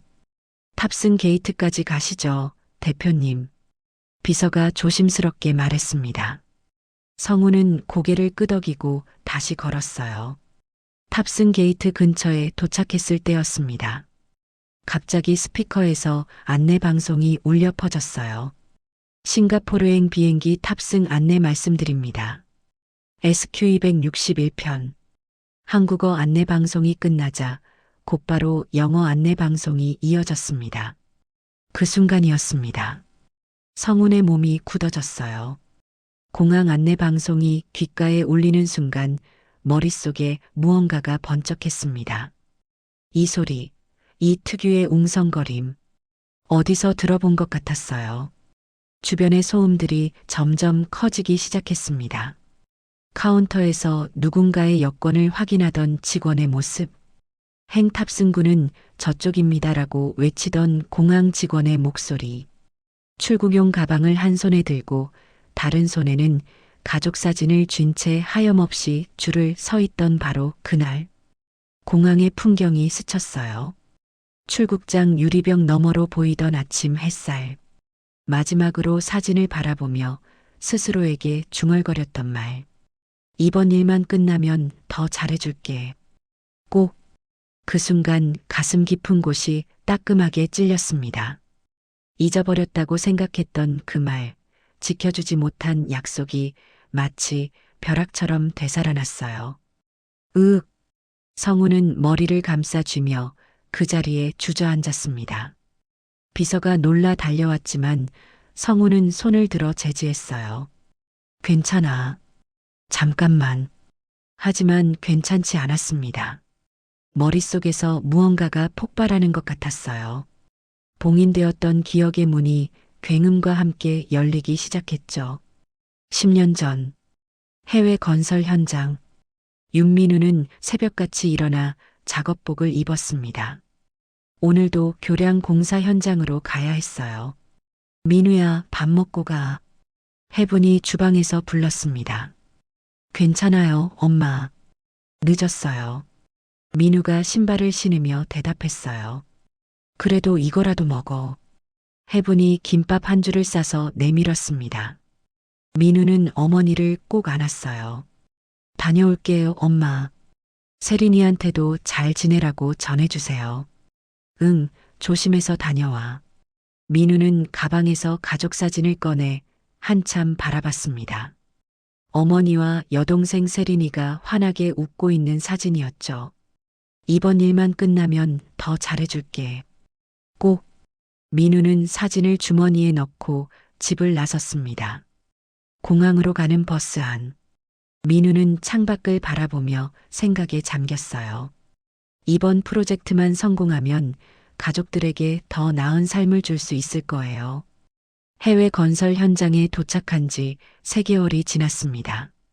민우는 매일 뜨거운 태양 아래서 땀을 흘리며 일했어요. 동료들과 함께 교량의 철골을 조립하고 용접하는 일이 반복됐죠. 민우 씨, 오늘 저녁에 같이 맥주 한잔 할까요? 젊은 동료 재석이가 물었습니다. 좋지. 오늘 작업 끝나고 보자. 민우가 웃으며 대답했어요. 하지만 그날 저녁, 운명은 잔인하게 그들을 기다리고 있었습니다. 오후 5시, 교량의 마지막 철골을 연결하는 작업이 한창이었어요. 민우는 높은 곳에서 용접 작업을 하고 있었습니다. 조금만 더 하면 오늘 작업 끝이야. 민우가 동료들에게 말했어요. 그런데 그 순간이었습니다. 쾅! 어디선가 큰 소리가 들렸어요. 민우는 고개를 들었습니다. 교량의 주요 지지대 하나가 이상한 소리를 내고 있었죠. 삐걱, 삐걱, 이거 뭔가 이상한데? 민우가 중얼거렸습니다. 그리고 다음 순간, 콰르릉, 주요 지지대가 무너지기 시작했어요. 위험해. 다들 대피해. 현장 소장이 소리쳤습니다. 하지만 이미 늦었어요. 교량의 철골들이 연쇄적으로 무너지기 시작했습니다. 민우는 발을 헛디뎠어요. 몸이 공중으로 떨어지기 시작했습니다. 으아! 비명과 함께 민우의 몸이 아래로 추락했어요. 쾅! 민우는 아래쪽 강물로 떨어졌습니다. 차가운 물이 온몸을 휘감았어요. 머리를 강하게 부딪혔는지 시야가 흐려졌습니다. 엄마, 세린아. 민우는 의식을 잃어가며 가족을 생각했어요. 물속으로 점점 가라앉고 있었습니다. 그때 누군가 민우를 잡아 끌었어요. 현장의 안전 요원이었습니다. 정신 차려. 버텨. 안전 요원이 민우를 강가로 끌고 갔어요. 하지만 민우는 이미 의식을 잃은 상태였습니다. 병원으로 이송된 민우. 의사들이 급히 응급처치를 했어요. 환자 상태가 위중합니다. 머리 부위에 심한 타박상이 있어요. 민우는 사흘 동안 혼수 상태에 빠져 있었습니다. 그리고 나흘째 되는 날, 천천히 눈을 떴어요. 여기가 어디지? 민우가 중얼거렸습니다. 간호사가 급히 의사를 불렀어요. 환자가 깨어났습니다. 의사가 달려와 민우를 확인했습니다. 이름이 어떻게 되십니까? 의사가 물었어요. 민우는 멍하니 의사를 바라봤습니다. 이름이 뭐였더라? 가족은 누가 계십니까? 가족이. 민우는 아무것도 기억나지 않았어요. 자신의 이름도 가족도 어디서 왔는지도 모든 기억이 사라져 있었습니다. 기억상실증입니다. 의사가 진단을 내렸어요. 심한 두부 외상으로 인한 해리성 기억상실로 보입니다. 한편 한국에서는 해분이 전화를 받았습니다. 윤민우 씨 가족분이십니까? 네, 맞습니다. 무슨 일이신지. 현지 대사관에서 연락드립니다. 교량 붕괴 사고가 있었고 윤민우 씨가 사망하신 것으로 확인됐습니다. 네, 그게 무슨... 해분의 손에서 전화기가 떨어졌습니다.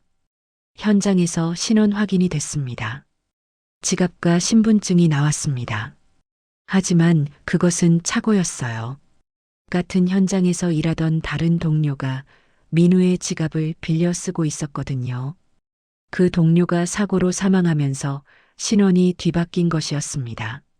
정작 민우는 다른 병원에 입원해 있었지만 신원 확인이 불가능한 상태였죠.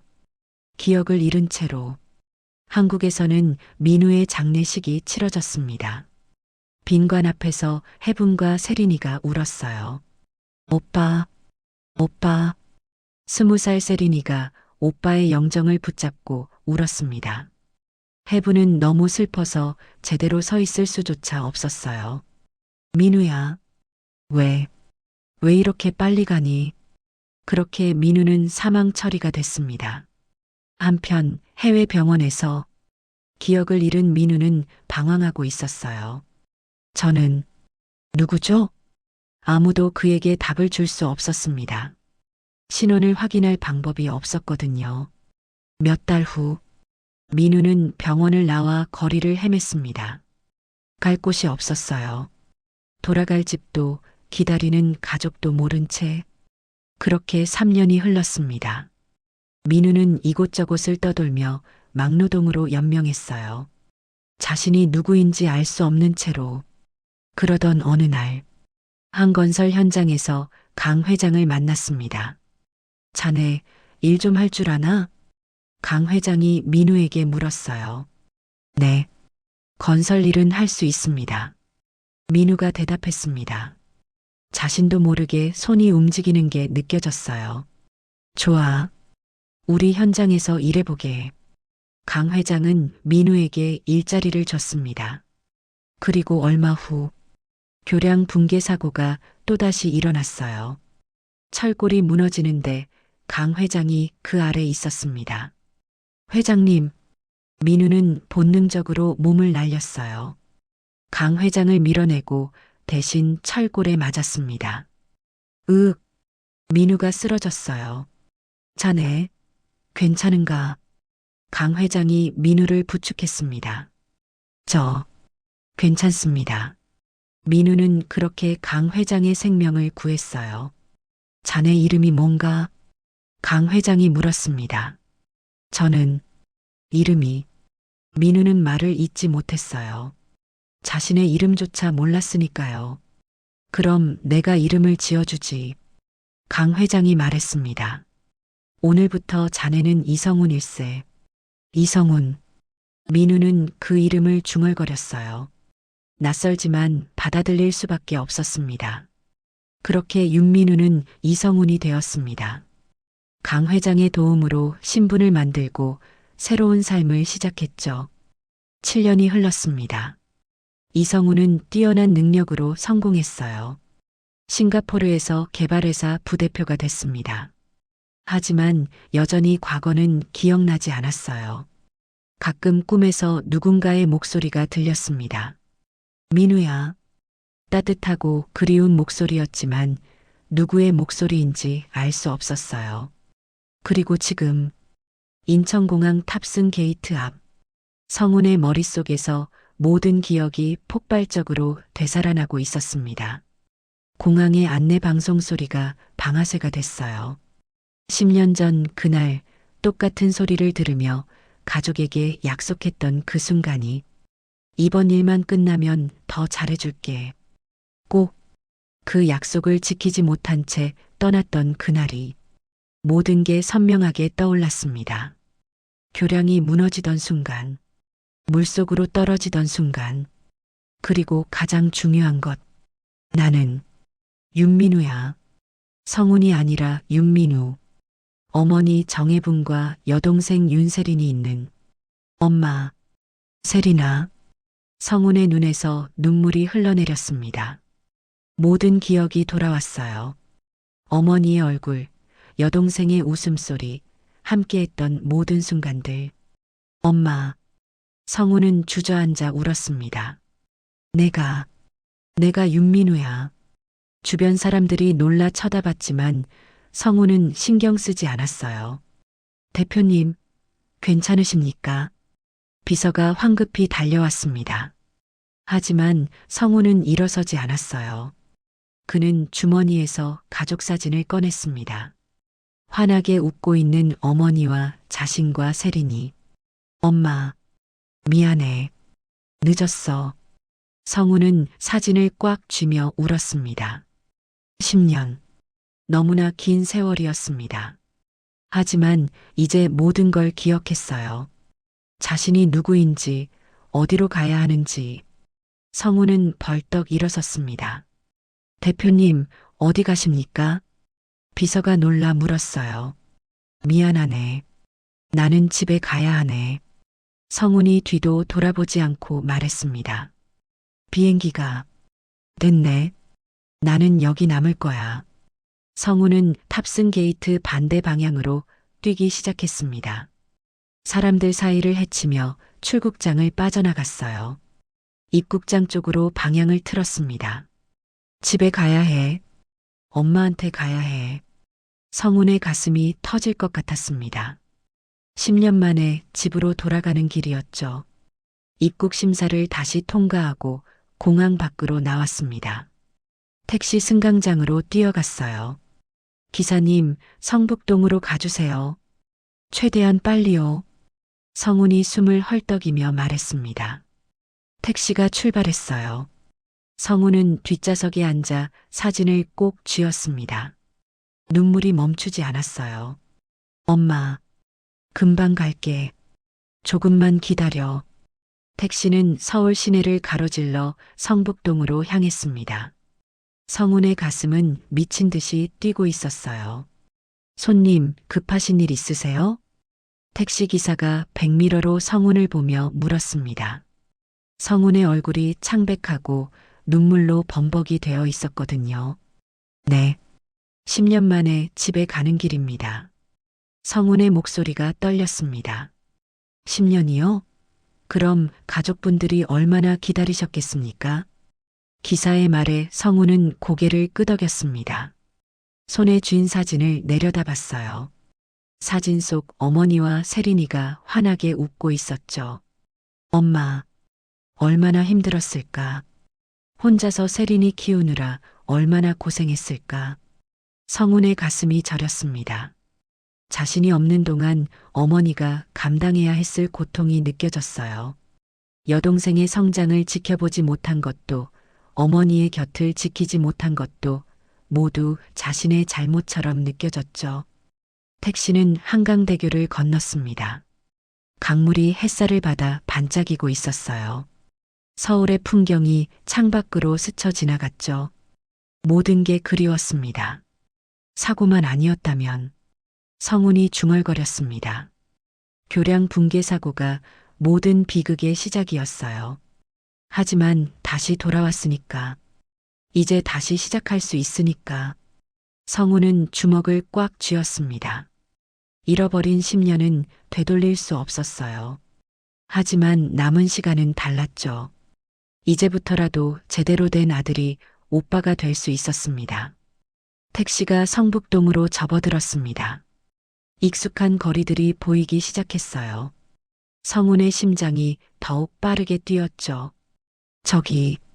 저 골목 입구에 세워주세요. 성훈이 급하게 말했습니다. 택시가 멈추자마자 문을 열고 뛰어내렸어요. 요금도 제대로 계산하지 못하고 지갑 속 현금을 모두 택시기사에게 건넸죠. 손님, 거스름돈. 기사가 뒤에서 불렀지만 성훈은 이미 언덕길을 뛰어 올라가고 있었습니다. 가쁜 숨을 몰아쉬며 언덕을 올랐어요. 다리가 후들거렸지만 멈출 수 없었습니다. 10년 만에 집으로 돌아가는 길이었으니까요. 움푹 패인 보도블록, 왼쪽 세 번째 집 마당 감나무. 모든 게 그대로였습니다. 아무것도 변하지 않았어요. 오직 자신만 변했을 뿐이었죠. 골목 끝이 보였습니다. 녹슨 파란 대문이 눈에 들어왔어요. 성우는 더욱 빠르게 달렸습니다. 엄마, 기다려. 내가 왔어. 대문 앞에 도착했습니다. 성우는 거친 숨을 몰아쉬며 대문을 바라봤어요. 손이 떨렸습니다. 10년 만에 여는 우리 집 대문이었죠. 대문 너머로 희미한 인기척이 느껴졌습니다. 누군가 마당에 있는 것 같았어요. 성우는 떨리는 손으로 문고리를 잡았습니다. 그리고 힘껏 대문을 밀어 열었죠. 비거. 녹슨 경첩이 낡은 소리를 냈습니다. 대문이 활짝 열렸어요. 마당이 보였습니다. 그리고 평상에 앉아 있는 해분이 보였죠. 해분은 힘없이 평상에 앉아 하늘을 올려다보고 있었습니다. 눈가가 빨갛게 부어 있었어요. 얼마나 울었는지 알 수 있었죠. 성운이 대문을 여는 소리에 해분이 깜짝 놀라 고개를 돌렸습니다. 그리고 그곳에 서 있는 남자를 보았어요. 땀과 눈물로 범벅이 된 얼굴, 거친 숨을 몰아쉬고 있는 모습. 하지만 그 눈빛은 살아 있었습니다. 생기가 돌아온 눈빛이었어요. 민우야. 해분이 떨리는 목소리로 중얼거렸습니다. 믿을 수가 없었어요. 어제 자신을 떠났던 그가 다시 돌아왔다니. 성우는 마당으로 들어섰습니다. 한 걸음 한 걸음이 너무나 무겁고도 절박했습니다. 해분은 천천히 일어섰습니다. 다리가 떨렸지만 어떻게든 서 있었어요. 성운과의 거리가 점점 좁혀졌죠. 엄마. 성운이 그녀의 이름을 불렀습니다. 그 목소리는 10년 전과 똑같았어요. 따뜻하고 다정한 목소리였죠. 민우야. 기억이. 해분이 떨리는 목소리로 물었습니다. 성우는 고개를 끄덕였어요. 눈물이 주르륵 흘러내렸죠. 다 기억났어요, 엄마. 우리가 처음 이 집에 이사 왔던 날도 세린이가 태어났던 날도 모두 다. 성운의 목소리가 갈라졌습니다. 그리고 엄마가 얼마나 나를 사랑했는지도. 그 말과 함께 성운은 평상 위로 올라갔습니다. 그리고 해분 앞에 무릎을 꿇었어요. 미안해요, 엄마. 성운이 고개를 숙이며 말했습니다. 눈물이 평상 위로 똑똑 떨어졌어요. 10년 동안 연락도 못하고 이렇게 늦게 돌아와서 혼자 세린이 키우느라 얼마나 힘들었을까. 성운의 어깨가 떨렸습니다. 10년의 세월이 쏟아져 내렸어요. 나는 아무것도 몰랐어요. 기억조차 못했어요. 해분은 더 이상 참을 수 없었습니다. 무릎을 꿇은 성운의 얼굴을 두 손으로 감싸주었어요. 고개 들어 나 좀 봐. 해분의 목소리도 떨리고 있었습니다. 성운이 천천히 고개를 들었어요. 두 사람의 눈이 마주쳤죠. 살아왔구나. 해분이 떨리는 목소리로 말했습니다.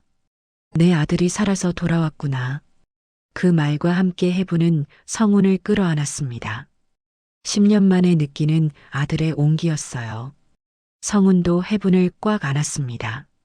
마치 놓치면 다시는 잡을 수 없을 것처럼 힘껏 안았죠. 미안해요. 정말 미안해요, 엄마.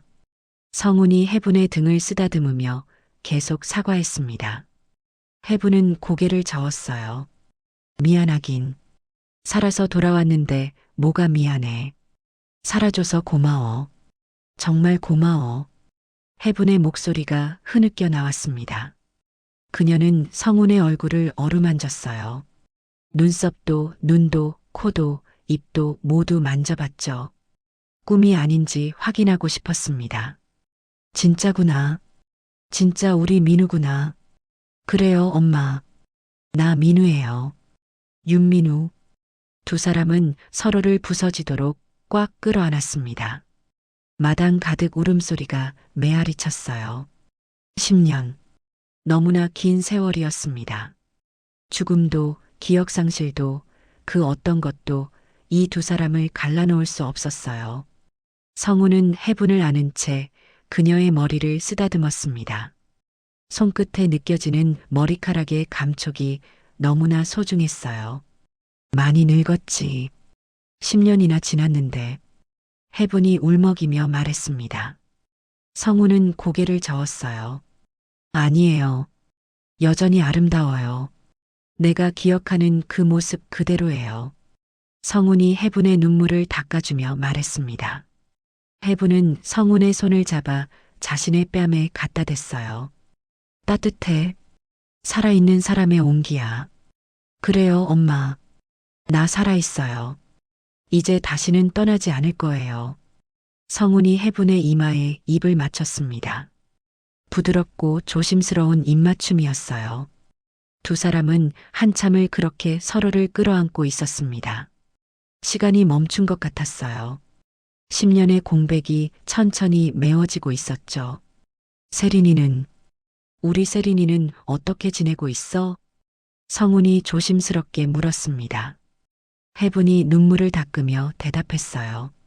잘 컸어. 내가 봤듯이 착하고 예쁘게 자랐어. 회사원이 됐고 결혼도 했어. 결혼. 우리 세린이가. 성운의 눈에 또다시 눈물이 고였습니다. 자랑스러움과 미안함이 동시에 몰려왔어요. 보고 싶다. 세린이. 곧 돌아올 거야. 신혼여행 갔다가 이번 주에 돌아와. 해분이 성운의 손을 꽉 잡으며 말했습니다. 그때까지 기다려줄 수 있지? 이번엔 정말 기다려줄 수 있지? 성운은 해분의 손을 두 손으로 감싸주었습니다. 물론이에요. 평생이라도 기다릴 거예요. 이제는 절대 떠나지 않을 거니까요. 두 사람은 다시 한번 서로를 끌어안았습니다. 마당의 빨랫줄이 바람에 흔들렸고 화분의 꽃들이 향기를 내뿜었어요. 모든 게 평화로웠습니다. 10년 만에 찾아온 진정한 평화였죠. 집에 왔구나. 드디어 집에 왔어. 성운이 작게 중얼거렸습니다. 해분이 고개를 들어 그를 바라봤어요. 응, 내 집에 왔어. 우리 집에. 두 사람은 서로를 바라보며 미소 지었습니다. 눈물이 가득했지만 그 미소는 행복으로 가득했어요. 사흘 후, 세린이 신혼여행에서 돌아왔습니다. 해분은 그날 아침부터 집안을 정리하고 음식을 준비했어요. 성운도 긴장한 얼굴로 거실에 앉아 있었죠. 떨려요, 엄마. 성운이 말했습니다. 괜찮아. 세린이도 오빠를 그리워했을 거야. 해분이 성운의 어깨를 다독였습니다. 오후 3시쯤 대문 밖에서 차 소리가 들렸습니다. 해분과 성운은 동시에 고개를 들었어요. 왔나 봐. 해분이 떨리는 목소리로 말했습니다. 현관문이 열리는 소리가 들렸습니다. 어머니, 다녀왔어요. 세린의 밝은 목소리가 들려왔어요. 신랑 준호도 함께 인사했죠. 어서 와라. 해분이 현관으로 나가 두 사람을 맞이했습니다. 세린은 잘 쉬고 온 듯 얼굴이 환했어요. 신혼여행 잘 다녀왔어? 네, 정말 좋았어요. 어머니는? 세린이 거실을 보다가 멈칫했습니다. 낯선 중년 남자가 서 있었거든요. 아니, 낯설지 않았습니다. 세린의 얼굴이 하얗게 질렸어요. 손에 들고 있던 가방이 바닥에 떨어졌죠. 오빠. 떨리는 목소리로 중얼거렸습니다. 믿을 수 없었어요. 10년 전 장례식장에서 영정 사진으로 봤던 그 얼굴. 나이가 들었지만 분명히 오빠였습니다. 어머니, 이게 무슨... 세린이 해분을 돌아보며 물었습니다. 해분은 눈물을 글썽이며 고개를 끄덕였어요. 세린아, 오빠가 살아계셨어. 기억을 잃으셨었대. 10년 동안. 성운은 천천히 세린에게 다가갔습니다. 세린아. 성운이 떨리는 목소리로 동생의 이름을 불렀습니다. 오빠가 돌아왔다. 그 목소리를 듣는 순간 세린의 눈에서 눈물이 쏟아졌습니다. 오빠, 정말 오빠 맞죠? 세린의 목소리가 갈라졌습니다. 성우는 주머니에서 가족 사진을 꺼냈어요. 세린의 중학교 입학식 날 찍은 가족 사진이었죠. 이거 기억나니? 사진을 본 순간 세린은 더 이상 참을 수 없었습니다. 오빠, 세린이 외치며 오빠를 끌어안았습니다. 10년 동안 억눌러왔던 그리움이 폭발했어요. 보고 싶었어요. 정말 보고 싶었어요. 매일 꿈에서만 봤어요. 세린이 어린아이처럼 오빠 품에서 엉엉 울었습니다. 성훈도 동생을 꽉 안으며 눈물을 흘렸습니다. 미안하다, 세린아. 오빠가 너무 늦었지? 아니에요. 돌아와줘서 고마워요. 살아줘서 고마워요. 세린의 목소리가 떨렸습니다. 성우는 동생의 등을 토닥이며 말했어요. 많이 컸구나. 이렇게 훌륭하게. 오빠가 못 봐줘서 미안해. 어머니가 다 키웠어요. 저는 아무것도. 세린이 울먹이며 말했습니다. 그리고 한 팔로 해분을 끌어당겼어요. 해분도 두 사람의 품으로 들어갔습니다. 세 사람은 서로를 꽉 끌어안고 한참을 울었죠. 신랑 준호도 눈물을 닦으며 그 모습을 지켜봤습니다. 감동적인 장면이었어요. 오빠 다시 안 떠나시죠? 세린이 성훈을 떼어 바라보며 물었습니다. 성훈은 동생의 얼굴을 두 손으로 감싸주었어요. 그래. 이제 절대 안 떠난다. 평생 함께 할 거야. 세린은 다시 오빠를 끌어안았습니다. 한참을 그렇게 울었어요. 며칠 후, 강 회장이 집을 방문했습니다. 성훈과 마주 앉아 차를 마셨죠. 자네가 내 사돈의 아들이었다니. 강 회장이 감탄하며 말했습니다. 세상에 이런 인연이 어디 있나? 내 목숨을 구해준 사람이 내 사돈의 아들이라니. 성훈도 차잔을 들며 웃었습니다. 저야말로 감사드립니다, 회장님. 회장님 덕분에 다시 살 수 있었으니까요. 살아줘서 고맙네. 정말로. 강 회장이 진심 어린 목소리로 말했습니다. 자네 신분 회복 문제는 내가 도와주겠네. 법률팀 총동원해서 빨리 처리하도록 하지. 감사합니다, 회장님. 회장님은 무슨, 이제 가족이잖나. 두 사람은 차잔을 부딪혔습니다. 사업 파트너를 넘어 진정한 가족이 된 순간이었어요. 1년이 흘렀습니다. 법적 절차를 거쳐 성우는 다시 윤민우라는 이름을 되찾았어요. 사망 처리됐던 신분도 회복했죠. 어느 봄날, 가족들은 사진관을 찾았습니다. 새로운 가족 사진을 찍기 위해서였어요. 자, 다들 준비되셨죠?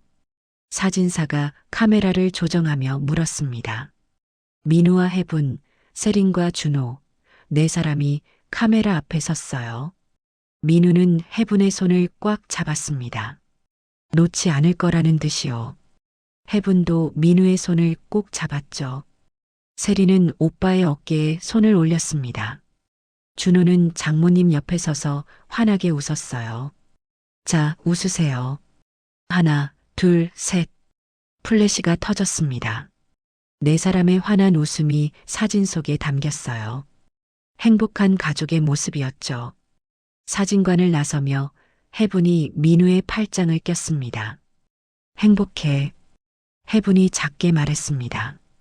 민우가 그녀를 바라보며 미소 지었어요. 나도요, 엄마. 정말 행복해요. 따뜻한 봄의 햇살이 네 사람을 비추고 있었습니다. 새로 돋아난 나뭇잎들이 바람에 흔들렸고 꽃향기가 거리에 가득했어요. 민우는 걸으며 하늘을 올려다봤습니다. 구름 한 점 없는 맑은 하늘이었어요. 감사합니다. 다시 돌아올 수 있게 해주셔서 마음속으로 기도했습니다. 그리고 다시 가족들을 바라봤죠. 세린이 남편 준호와 손을 잡고 걷고 있었어요. 해부는 민우의 팔에 기대어 행복한 미소를 짓고 있었죠. 모든 게 완벽했습니다. 오빠, 저기 식당 가요? 배고파요. 세린이 앞서가며 말했습니다. 민우가 웃으며 대답했어요. 그래, 가자. 오늘은 오빠가 쏜다. 네 사람은 웃으며 식당으로 향했습니다. 10년의 긴 이별을 끝내고 가족은 다시 하나가 되었습니다. 죽음도 기억 상실도 갈라놓을 수 없었던 사랑이 마침내 승리한 거예요. 그날 저녁, 가족들은 함께 저녁을 먹으며 이야기꽃을 피웠습니다. 오빠, 싱가포르에서는 뭐 하실 거예요? 세린이 물었습니다. 회장님 회사와 계속 파트너십을 유지할 거야. 하지만 이제는 한국에 본사를 둘 생각이야. 민우가 대답했어요. 정말요? 그럼 계속 한국에 계시는 거예요? 그럼 이제 다시는 떠나지 않을 거야. 민우가 해분의 손을 잡으며 말했습니다. 해분은 눈물을 글썽이며 고개를 끄덕였어요. 그래. 이제 우리 다 같이 살자. 네, 엄마. 식사를 마치고 집으로 돌아오는 길. 민우는 익숙한 골목길을 천천히 걸었습니다. 10년 만에 다시 걷는 이 길이 너무나 소중했어요. 오빠. 세린이 뒤에서 민우를 불렀습니다. 왜? 고마워요. 돌아와줘서. 세린의 눈에 눈물이 글썽였습니다. 민우는 동생을 꼭 안아주었어요. 나도 고마워. 잘 자라줘서. 엄마 잘 모셔줘서. 두 남매는 한참을 서로를 끌어안고 있었습니다. 집에 도착했습니다. 녹슨 파란 대문이 반겼어요. 민우는 문고리를 잡으며 미소 지었습니다. 10년 만에 다시 잡는 이 문고리의 감촉이 참 좋았어요. 비거. 대문이 열렸습니다. 민우는 마당을 바라봤어요. 빨랫줄, 화분, 평상. 모든 게 그대로였습니다. 집이다. 민우가 중얼거렸습니다. 드디어 집에 왔어. 해분이 민우의 손을 잡았습니다. 응, 우리 집에 왔어. 두 사람은 함께 마당으로 들어갔습니다. 세린과 준호도 뒤따라 들어왔죠. 그날 밤, 민우는 자신의 방에 누워 천장을 바라봤습니다. 10년 만에 다시 누워보는 자기 방 침대였어요. 모든 게 꿈만 같았습니다. 똑똑똑.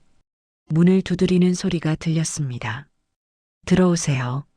문이 열리고 해분이 들어왔어요. 손에 따뜻한 율무차를 들고 있었습니다. 자기 전에 이거 마셔. 고맙습니다, 엄마. 민우는 율무차를 받아 한 모금 마셨습니다. 10년 전 그 맛 그대로였어요. 엄마. 응? 앞으로 매일 엄마 율무차 마실 수 있죠? 민우가 물었습니다. 해분은 눈물을 글썽이며 고개를 끄덕였어요. 그럼 매일 끓여줄게. 평생. 민우는 해분을 꼭 안았습니다. 사랑해요, 엄마. 나도 사랑한다, 우리 아들. 두 사람은 한참을 그렇게 서로를 안고 있었습니다. 해분이 방을 나간 뒤 민우는 침대에 누워 창밖을 바라봤습니다. 달이 밝게 빛나고 있었어요. 다시 돌아와서 감사합니다. 민우가 달을 보며 중얼거렸습니다. 이제 다시는 가족을 떠나지 않겠습니다. 그는 눈을 감았습니다. 평화로운 미소를 지은 채로 10년 만에 느끼는 진정한 평화였습니다. 이제 그는 더 이상 이성훈이 아니었어요. 그는 윤민우였습니다. 정혜분의 아들이자 윤세린의 오빠. 그리고 이제 영원히 가족 곁을 떠나지 않을 사람. 밤이 깊어갔습니다. 마당의 화분에서 꽃향기가 은은히 퍼져나왔어요. 녹슨 파란 대문은 굳게 닫혀 있었고 그 안에는 다시 하나가 된 가족이 있었습니다. 10년의 긴 여정이 끝났습니다. 그리고 새로운 시작이 펼쳐지고 있었죠. 사랑은 죽음도 시간도 기억 상실도 이길 수 없었습니다. 가족의 사랑은 그 무엇보다 강했으니까요. 오늘의 이야기가 당신의 마음에 작은 울림을 드렸다면 앞으로도 당신의 나날에 잔잔한 위로가 될 이야기들로 찾아뵐 수 있도록 구독과 좋아요를 눌러주세요. 그리고 이 가족을 위한 따뜻한 말씀도 댓글로 부탁드립니다. 당신의 오늘을 늘 응원합니다. 감사합니다.